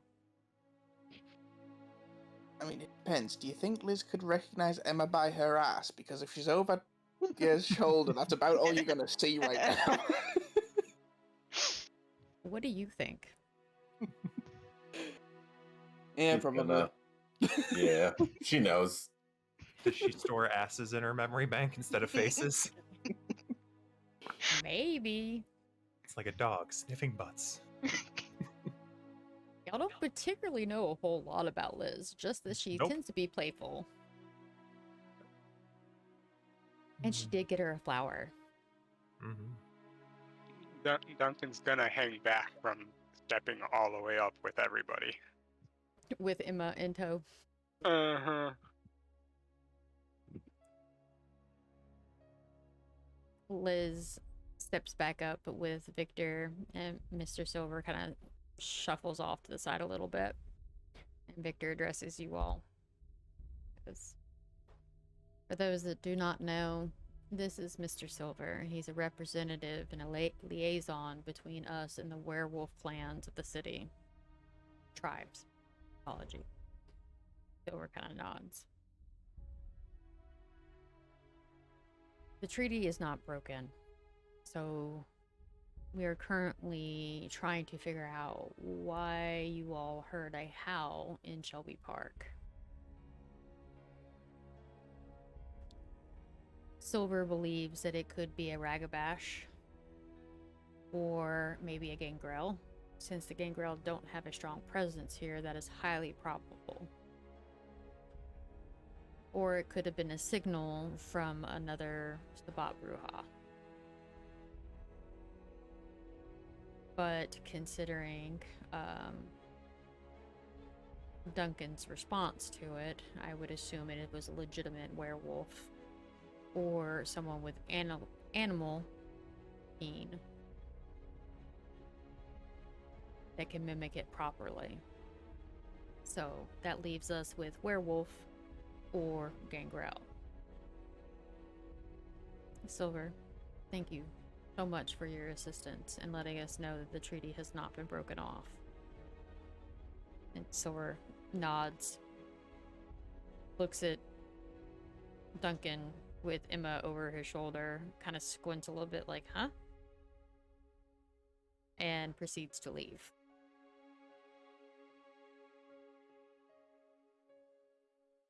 So, no threat from the werewolf tribes at current that we know of, or that at least he knows of. So, that leaves us with what to do from here. Does it seem like Mr. Silver's status as a liaison is known?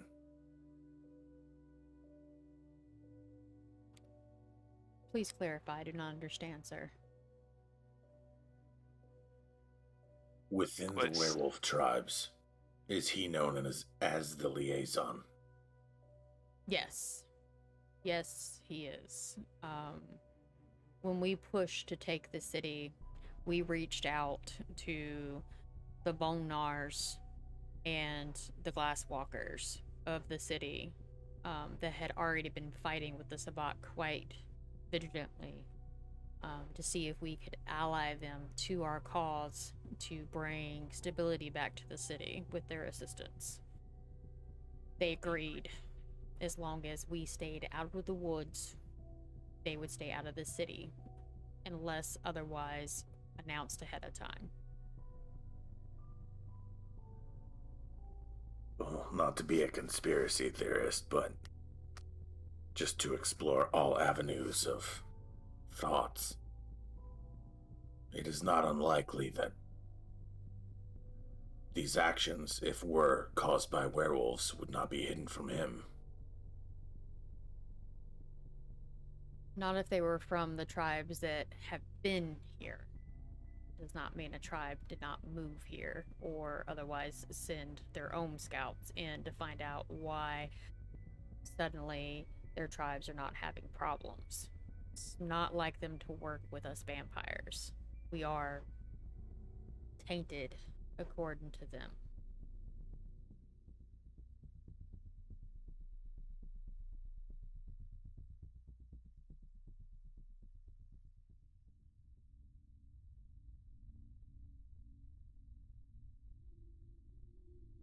Whoever it was, they were a real buddy-buddy with our Brewhaw friend.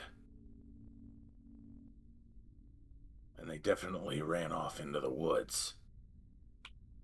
Then they went, "Awoo!" Just like that.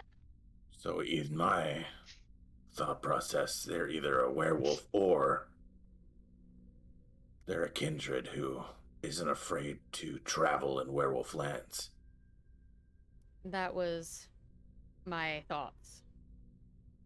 If it is a gangrel, they may not know about the truce. Because the gangrel are not officially Camarilla anymore. They bowed out and became independent. We do have some that are aligned with us that frequent the city. When they're in town, they follow our rules. But if there is a new one, they may not know about them, which is not good, because that threatens the alliance we have with the werewolf tribes that are present.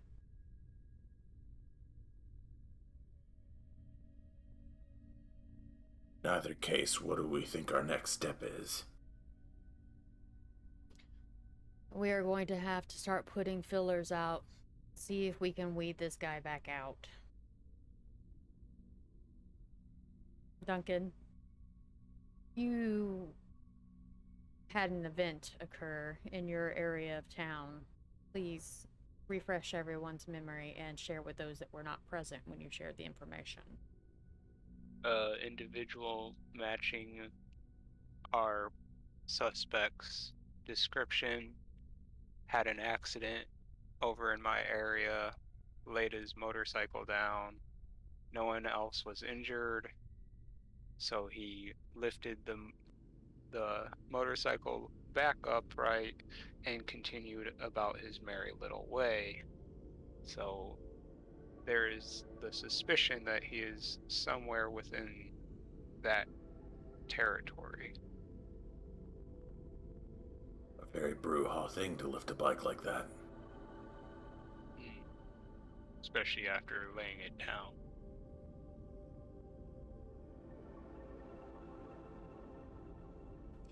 I feel like a direct... Victor speaks up again. I feel like a direct approach, such as y'all took with the original haven this individual was using, is not the way to go about this. Agreed. We already know that he's not on our side. No, and whoever he's taking orders from, they're probably keeping a very close eye on those that they saw on the camera. I'm assuming he probably is well aware of who you are. He frequented a lot of our meetings. So at this point, we don't know who else is Sabbat within our.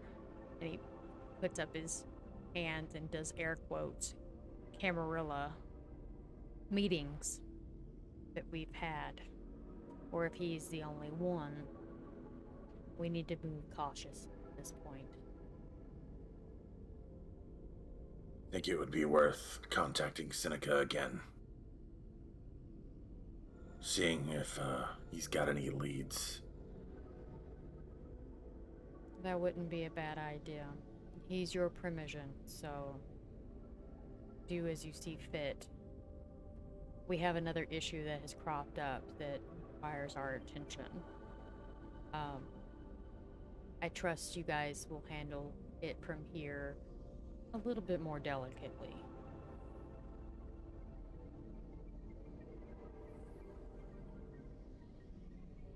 Emma, Or just kind of stands at attention. Emma, Henry, we have found suitable accommodations for you all for tonight and for further notice. You are welcome to use them as your havens from here on forth. Thank you. Thank you, Victor.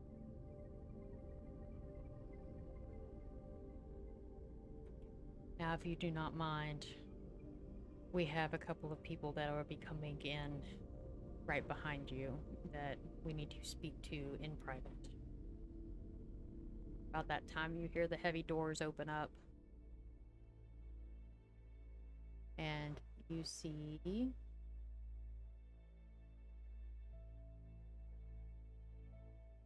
this individual walk through the door. And this individual walk through the door.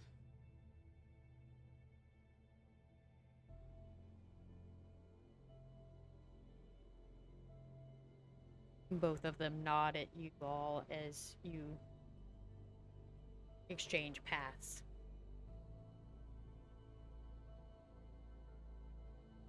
Turn the nod. Turn the nod, do a small little hand wave. Hello? Little cupped hand wave. Yep. I actually did it sitting here at my desk when I said it. Right. As y'all get to the lobby, Sean takes everybody's pen and puts them away.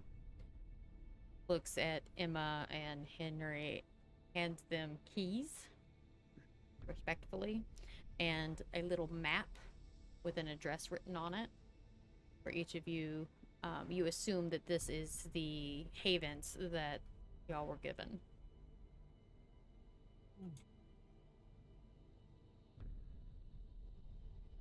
And that, boys and girls, I think will end for the evening. We'll be back with VTM next month, the first Wednesday of each month.